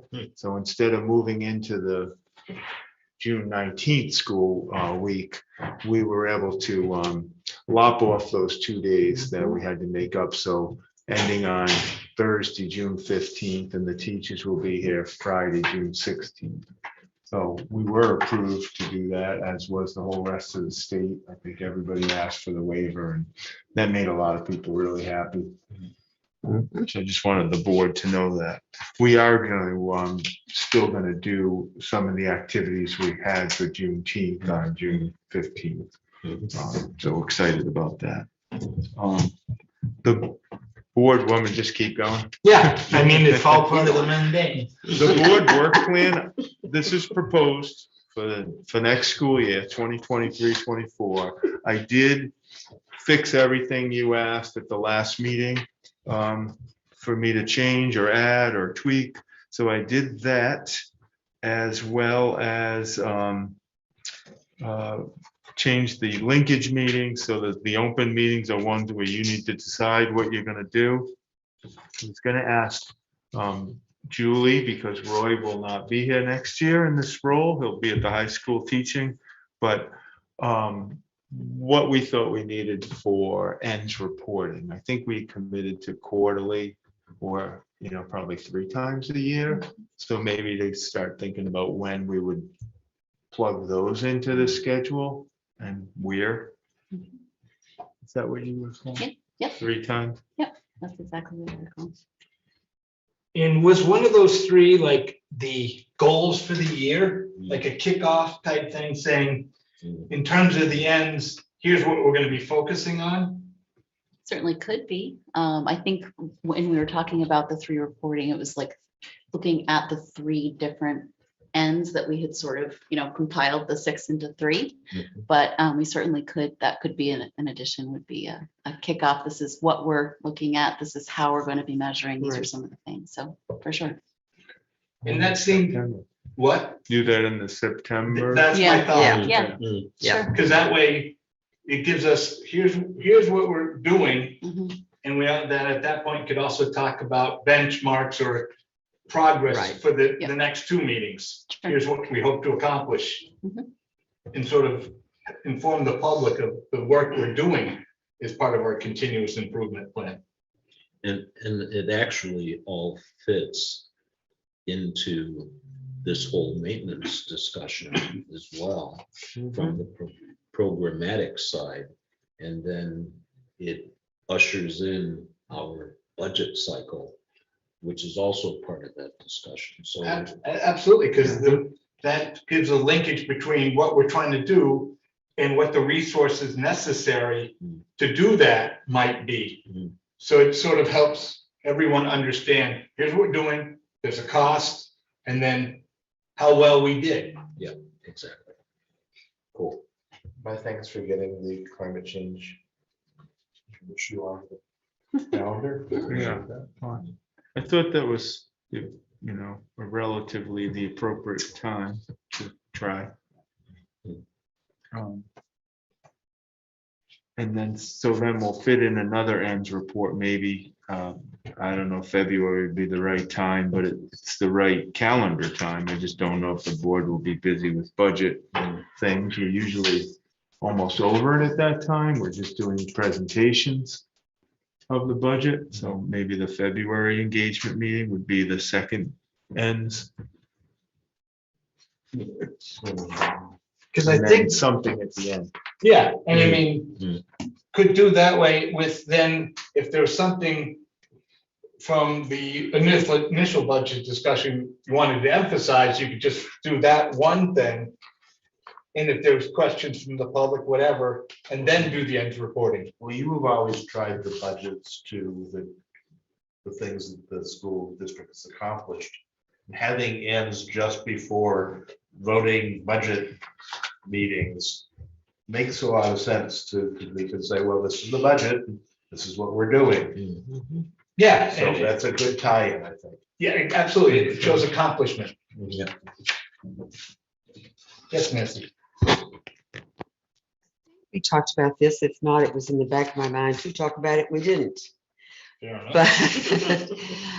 But while we're talking about the budget, it seems like that we just, right before when we start looking at the budget, getting it all ready to present to the public. But me personally, I would like to have more reports on the budget as we go throughout the year. Like maybe once a quarter. And say, oh, so that Jacob comes in or Tom gives it to us and says, here's where this is what our actual budget is. This is what's happened in our actual budget. Here is our projected budget. It would be easier for me, I'm going to be very selfish on this. It would be easier for me to understand it if it is broken down into those blocks. And I think it would be beneficial for the public to hear that too. Yeah. What do you think? The status.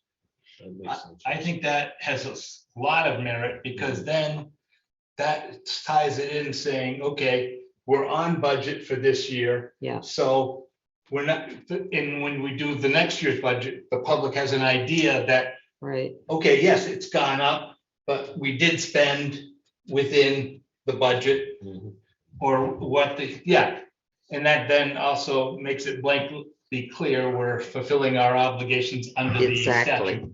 We're very, very open about it. Yeah. So is that something that we can do? All we have to do is ask. I am asking. Actually manage to your budget to pay. So board, you can do it. But I think. No, we're not gonna do that. Kidding. Tom says, don't forget it. you Not know, gonna do I that. think Jacobs, like, He likes to do that. likes doing that actually. So. Yes. So meeting that request is I think a reasonable. I would really appreciate that. So that's on our list. And if you it would also dovetail in community engagement, Exactly. because we're providing more information Yes. to the public on Yes. where the money goes. Right. Where's the beef? I didn't know you were that old. He was waiting for that opportunity. Yeah, I pulled out a deal young. I was gonna say, We do need to set a August retreat date, and, we had talked about several topics, so we'll have a new director of curriculum instruction and assessment in place by then, so Katie Sutton will participate with us. But we had a couple great topics, and I just think, finding a date, I don't know if that's that first or second week of August. I know Peter's away a little, we're all doing summer vacations, but I'm gonna be gone just to get it in front of everybody the week of Monday the 7th. Yeah, that's not a good week for me either. We've got a big retreat for VSBA that same week. So, and Other than that, I'm normally open. that would be the second Wednesday normally. I mean, the first meeting, second Wednesday. But, we avoid that particular week. yeah, so maybe sometimes we've done, honestly, we could maybe combine the two August meetings, and the reason I'm saying this, I know the board's usually interested in hearing how the start of school is going, so I'm not gonna deny you that, but there isn't a lot of hefty business stuff before school starts, but it would be nice to know what we've been doing all summer and how we're gonna start the year, staffed and mentoring and, any other exciting news about the start of the year, but maybe that could be, added to or part of the retreat agenda. Or you could do a public meeting and then we go into the retreat. Right. Mhm. I'd even be willing for other people to say, I'll take off part of the day from work and we can start a little earlier than normal, if that would be helpful. And what date are we looking at? Well, the week of the date, the 23rd is the usual meeting. Right. So if we were to do a combined meeting and make the period of time a little longer, so we Mhm. started a little earlier, Yeah, we could okay. do that. Unfortunately, August is still very No, much no, where the right. sun is with us, so it's not quite as difficult to get out afterwards and feel how Right. crazy it is. Um, So I'd be willing, if others were also willing to new teacher is the new teacher. consider a longer meeting. I'll ask my boss if I can take off. 23rd, no? I don't think, oh, it is, new teacher. Teasing, sorry. So just making sure it's. I heard you got a really And I know tough it's- boss. I do. Let me tell you, you have no idea. I think we probably could still, it's our new teacher orientation, but that's okay. Well, do we need to change it then? No, I think we probably can make it where it'd be like a 5 o'clock. Yeah, start. if it's, we're usually done Yeah. by the end of the school day with teachers. Yeah. Okay. One of the big topics I want to go over with the board at the retreat is our whole new approach to really special education rule changes, but the Yes. approach to how we deliver services, something that would be really important for the board to understand. MTSS, multi-tiered system of support. It's another acronym for the list for Doug. So question, and if it's running into other people's vacations or whatever when we work, if we're only doing a single meeting in August, what about just doing it on the 16th, splitting sort of half in the month? That's before school gets going. Yeah, And that might be better for Julian. I know. would that work for? The week of the for anybody 23rd else? is. Works for me. Go ahead. And we don't, Go you know, ahead. we don't have to nail it Yeah, down I'm just tonight, but having. it's something. It's a compromise of sorts. You know, what's the pleasure of the board? You know, depending on, you know, what we decide to do for facilitators, you know, we might want to, you know, having a date in mind, you know, will make, you know, Tom and Julie, you know, their job a little easier, you know, helping with a facilitator or facilitators, you know. But if you as administrators need that week to get your heads together before you jump into the madness, I can understand also. But, Yeah. I'm just thinking that might give you a little less. Yeah. Is it all right if we bring an official date to the next meeting, the June meeting? Sure. Does that make sense? Is that all right? Mhm. Just so we can kind of figure out. Yeah. Mhm. I think we're gonna want the director of special ed and assistant director Mhm. for the MTSS discussion, and, you know, Katie's not on board yet, so there's a couple things. You know, and that makes sense. See, It does, because the continuity, Ooh. you know, piece, you know, those of us that have been, you know, like, you know, part of those earlier discussions, you know, around multi-tiered systems, you know, have a little more understanding, but it's really important for all of us as a board to get that update as to where we are with our program. So that's helpful and makes sense. Joint meeting planning? yeah. I just It's got really going well. We, text. we've met twice to talk about the agenda. Last time it was nice because Doug and Russ were able to join us. And that was great. Ally's been tough engine from the select board's been sort of facilitating them. Mary Gannon's been present to help us with the equity work. But really what we've sort of established as the goals of the meeting are community and relationship building between the both boards, because it's been a while since you've met together. Updates on each board's work with successes and things you've learned. An alignment on the meaning and value of your joint work, your collective work for the town, and opportunities where we could collaborate and set some defined times when you're gonna, you know, work together. So Mary was also going to do a sort of an overview of where we're at with our equity work, you know, background for the plan, the DEI plan that was written in 2019. We've come a long way since then.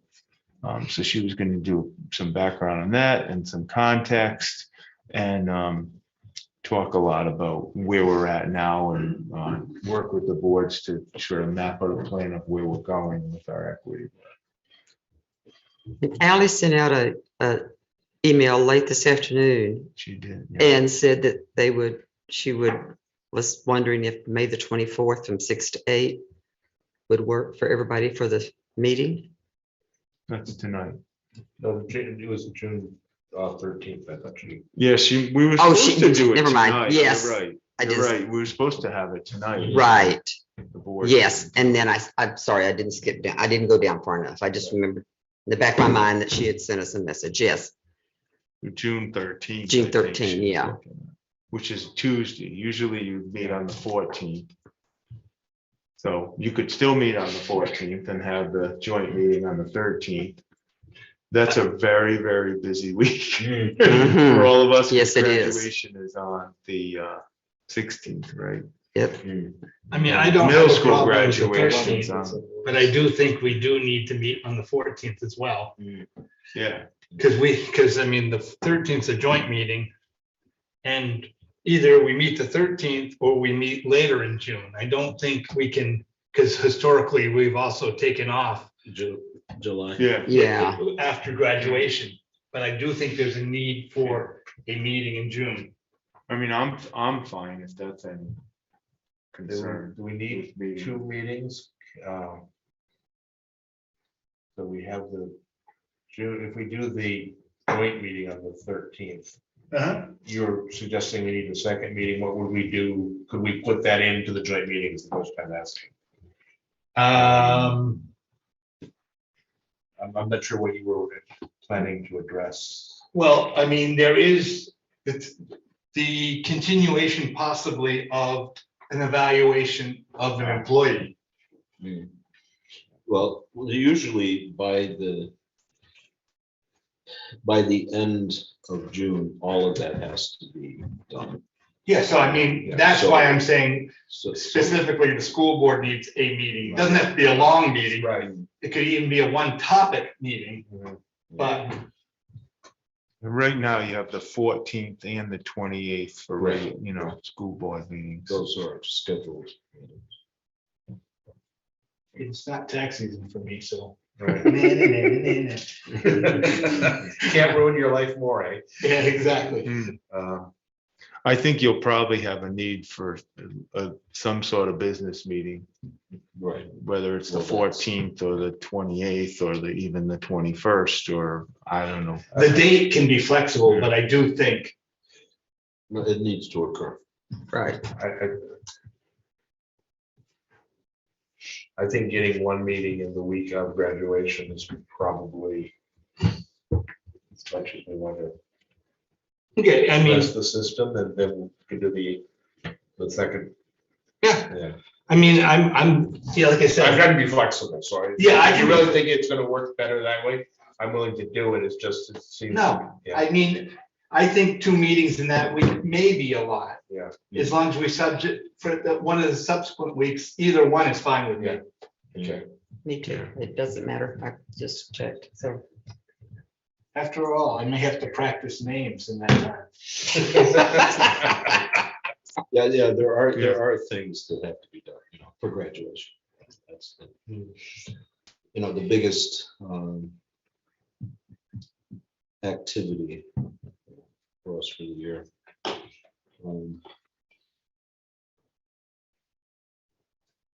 I'd say let's consider the third and fourth, something like figure the 21st and 28th instead of the 14th and 28th. If somebody has a preference of those 2, speak up, because I don't. I do not. Neither do I.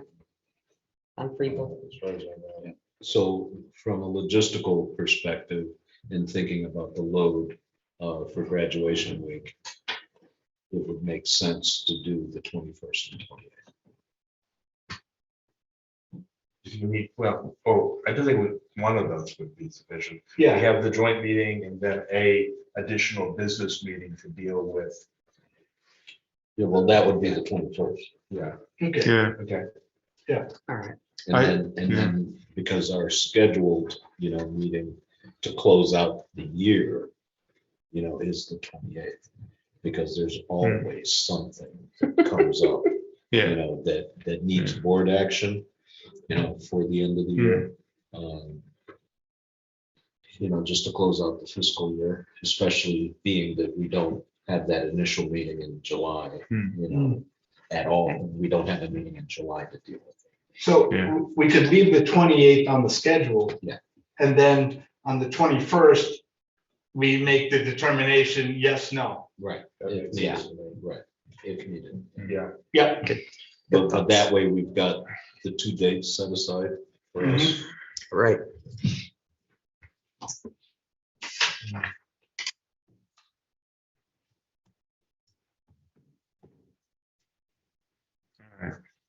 That sounds good. Year-end events, and I noticed one was missing. Uh-oh. Oh, no. the student exhibition night. Yeah. I didn't get one of these pamphlets, but I don't feel slighted at all. It is in the, it is also in your board materials. electronically.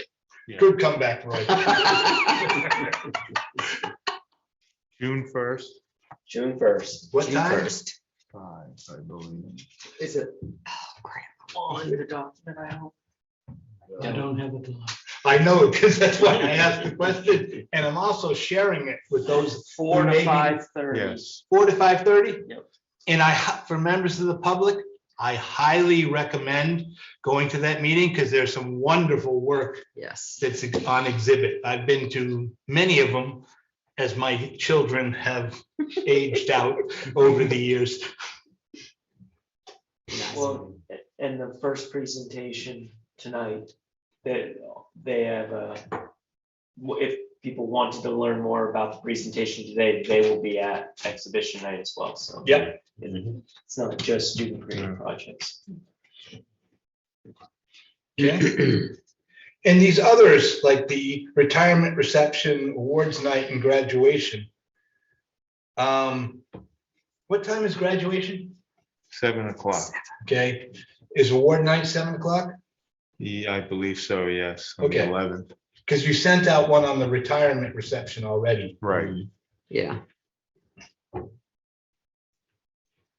Oh, The retirement reception is gonna, so 2 people are retiring, but there will still be a good turnout. So that's always fun. It'll be outside if weather permits. Under a tent, and it really starts at 3:30 and presentations will begin at 4. Awards night, I believe is 7 o'clock. I can check to make sure that's and that's in the high school gymnasium, and graduation 7 o'clock. Hopefully on the football field, but if it rains, we're in the gym. And 6 o'clock. 6 o'clock is awards night. okay.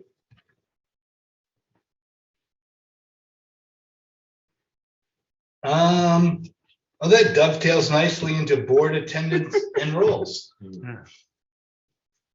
So usually we like to know who from the board will be attending. So we have seats up front on the podium.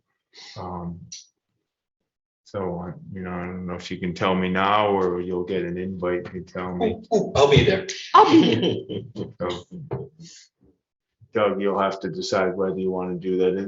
It's a long night, but I think it's a really beautiful evening. Lots of happy faces and happy people, and a couple nice presentations from the various honorees, students, and coach. And Russ does the names. I'm assuming you just want to continue the same roles as in the past. Roger Wilco.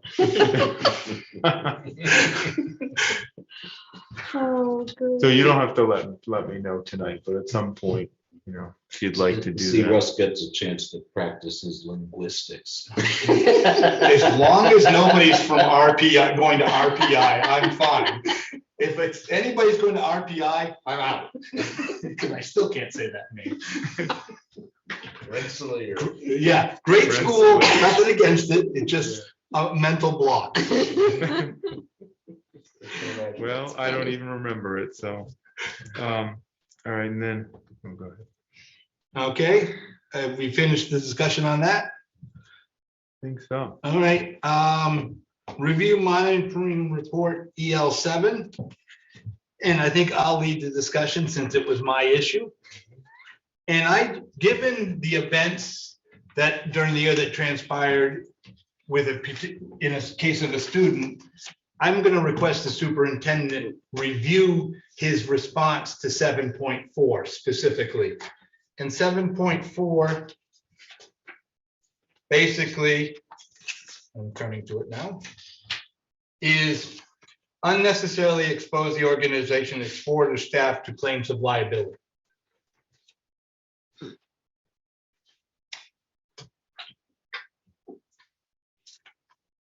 So I will revise that and bring it to the June 21 or 28. Yeah, certainly. Any other comments on EL7? Or I guess for procedure, is there any objections to my suggestion? I don't think it needs to be an action. Okay, I mean, I just want to make sure everyone Yeah, has a chance to say Yeah. whatever their mind may be. right. I agree with you, it's not an action item, but still. So I think I'm following the logic of what you're wanting to do, and if it's what I think it is, I'm in agreement. That could easily fall under this area. Yep. Okay. Oh, now we'll move on to the consent agenda. Yeah. In your packet were the minutes from May 10th. Yeah. Any corrections, additions? Oh, wait a minute, we don't do that, do we? Well, we do ask for appointments, resignations, and so forth. Yeah. Then we raise the consent agenda whole, and either Yeah, people say, I want to fix something, or it just passes. got it. Yeah, I caught myself. So Tom, take it away. All right, we've got a couple appointments, and I am going to ask Julie to give a little summary of the equity coordinator search, if you don't Oh, mind. sure, absolutely. Put you on the spot again. That's okay. So we have new hires, appointments, Ethan Watson at the high school, English Language Arts. Jacqueline Pajot at White River School for music. Harold Flad, White River School, 3rd grade. Nicole Stewart, a new special educator at the high school. And Anyata Hamilton, a new teacher at the middle school. Then we have a couple resignations. Jennifer Wallstrom is a special educator at the Wilder School, and Gabrielle Bradley is a PE teacher at the middle school. Then we've had a few that probably, technically don't need to be on the appointment list, but I think that the board and the community needs to know some of the shifting. Tristan Upson, the principal at the middle school, has decided to go back to the classroom. So she's going to be a English language arts teacher at the middle school next year in the 6th grade. Justin Bouvier is currently the assistant principal, the permanent assistant principal at the middle school. He would like to move to the principal of the middle school as an interim. Given the late time of the year that Tristan made her decision, we don't have time to do a full and appropriate search for an administrator. So he's applied, and I would like him to be the interim principal for continuity and of the program, and he would be interim for a year, at which time in the late fall, early winter, we'd open a search, full-blown search for a new principal of the middle school. He obviously be able to apply and welcome to apply, but he'd be a candidate just like everyone else. And we'd have a committee, as I've, outlined for every other administrative search. Now, if he was the successful candidate for the principalship, that's why I want to start early, but if he was a successful candidate, then we would have to open a search for an assistant principal, permanent. Now, if he was the unsuccessful candidate for the principal search, then he would be allowed to go back to his permanent assistant principal position. So that's the way that generally works, and I want to just explain that to the public. Are you going to fill the assistant principal position? Yes, we need to post An interim assistant principal. So it's a 1-year assistant principal. We probably have some internal candidates, but we'd also post it where we usually post jobs in the media. And it's so late, we try to move quick, but we also have to give people the opportunity to apply. There might be someone out there that is interested. So just to be clear, both positions would be interim for next year. Otherwise, somebody might be voluntold. Yeah. This one win favorites. And the other position that's probably technically doesn't need to be nominated to the school board, but I think is such a high priority and important position in our district is the equity coordinator position. So Julia Lau, who's currently a math integrationist at the Hartford Area Career and Technical Center, applied and is the successful candidate for the position to the selection committee wanted, and it's who, I would like in the position too. So I wanted Julie to talk a little bit about the process, since it's so great. Sure. Because this is such an important role in our district, we really wanted a thorough and comprehensive and expansive hiring process. So we pulled together a committee a hiring committee that involved teachers, administrators, paraprofessionals, parents, students across the district. And we had so much interest in serving on that committee, which was wonderful. We ended up with about 14 people on the committee, so a huge committee that we then were able to sort of subgroup for different purposes. We went through an initial screening process with a rubric to really look for, breadth of experience that these candidates could bring. And then we ended up selecting 3 to come and interview with us in person, which we did. And of those 3, we selected then 2 to come and spend a day with us. And that day was really powerful. We had not only the opportunity for each candidate to meet with the high school affinity group, but also members of the equity committee to also do a data analysis presentation, because looking at data from an equity stance is critical to us, being able to increase outcomes for all of our students. And then also we had a teacher presentation where they led an activity with a group of teachers. And then finally in the evening, a community engagement presentation where it was open to members of the community to come. We then pulled the full committee, including students, to deliberate the next day. And as Tom mentioned, Julia Lau was absolutely the right choice for this position.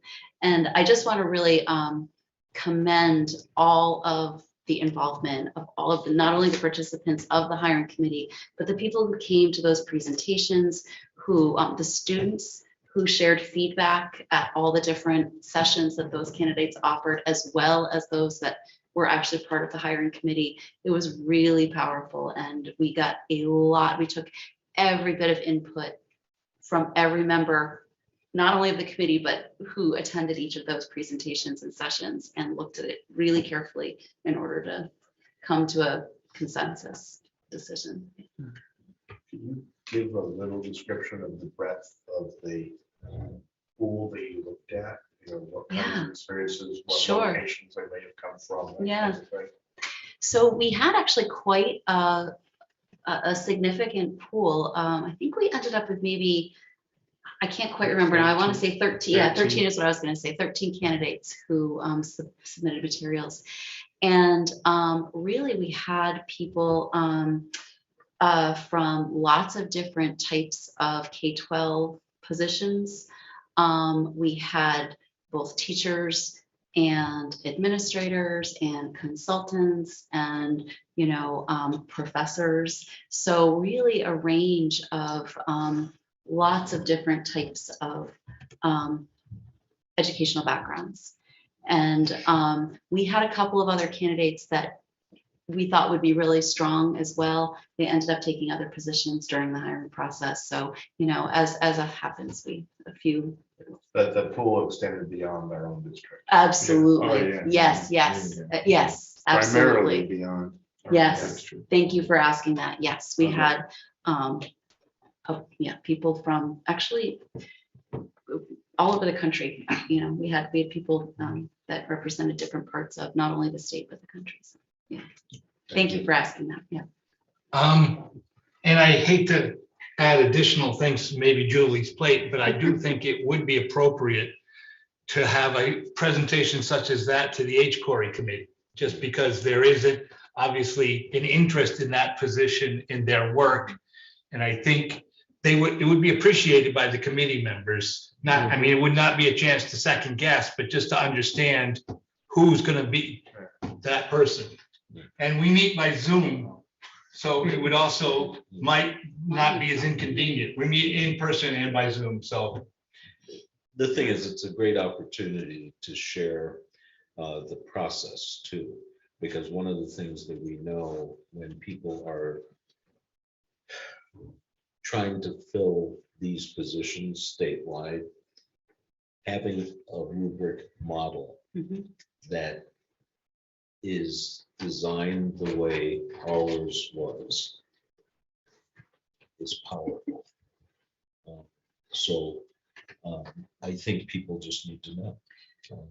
One thing I'll just share is that Molly Armbrust, the amazing student rep on HCORI, was a member of the hiring committee and actually an incredible facilitator of sessions. Just phenomenal. I mean, she is an incredible young woman, She but is. between the two of you, Yeah, I think it would really be a nice kickoff. sure. Yeah, maybe she could Absolutely. even Yeah. take the lead and you could support her. so Oh, since I'd she's be on happy the- to Yeah. collaborate with her Yeah. on that. She And- would be, If it works. Yeah. I can then also ask that you be the first on the agenda, so that way Right. you can be in and out Right. if you so Sounds great. choose. Exactly. sounds great. Yeah, she really would, I would be honored to actually be able to do that with her. So. I have to say, I was very impressed at the process that the team created. And that was one of those days that just makes you so proud to be part of this district. Felt so good and it was just so nice to get to know. At the end of the day, you felt like you really knew both candidates. Well, and I also would like to say that we, we sort of chatted with Julia a little bit afterwards, after she had been, offered the position, and said, boy, that must have been a long day for you. And she said, it was an amazing day. It was such a wonderful day. And so that was really great feedback. She was extremely positive about it. Cool. Yeah. She's really already started. Yeah. Which is good. Yeah. And not a surprise. And 13 candidates might not sound a lot to all of you or to the public, but nowadays 13 candidates for a position is absolutely wonderful. Especially when you Incredible. go out. Yeah. I mean, Yeah. it's We hard had to get one. 14, Yeah.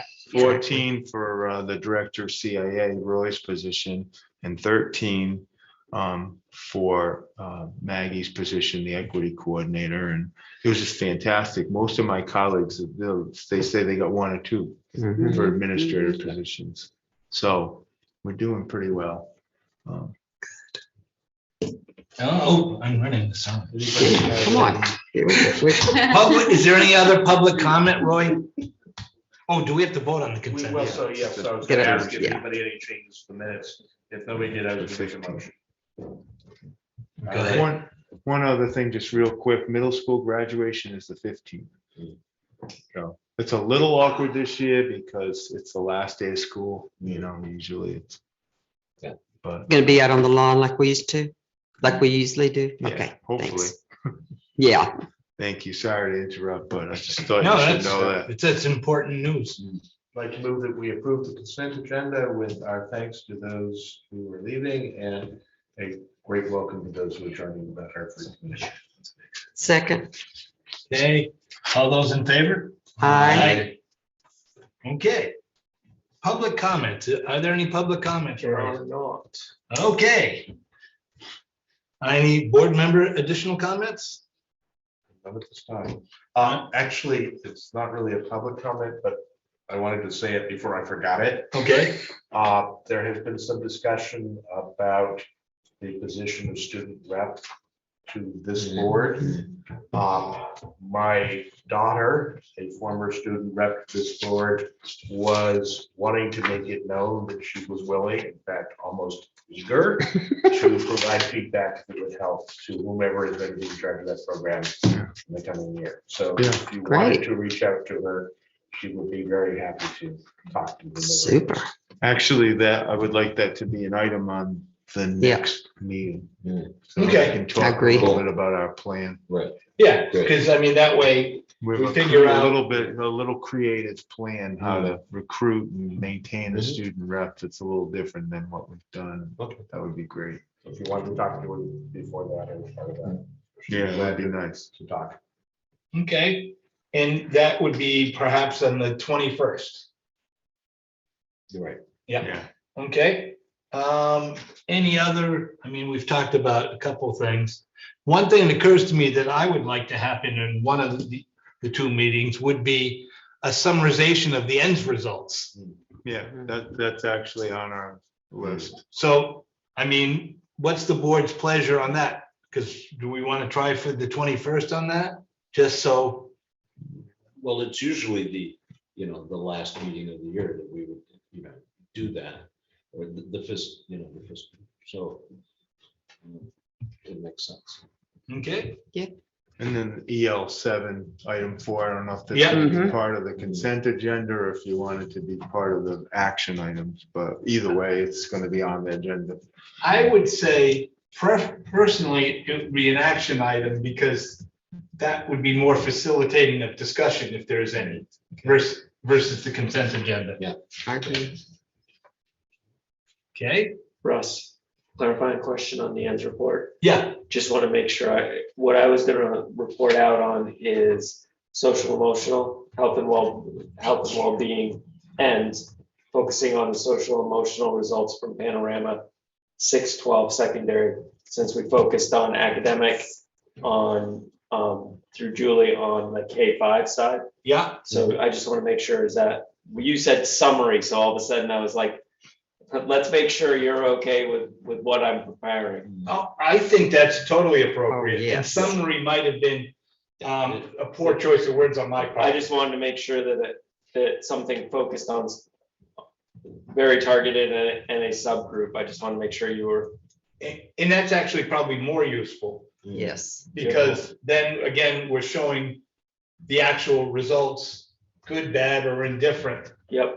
And that helps satisfy some of the questions we are getting from the public about what's happening and how can we know our money is being put to the best use. Yeah. Yep. Okay. Any other items for the next meeting? Okay. Hearing crickets. One of the things, just so I don't forget it, is that I'll be asking for permission to hire over the summer months. And that's normal. That's another. Yeah, that's That's, SOP. Yeah, right. For the end of this season.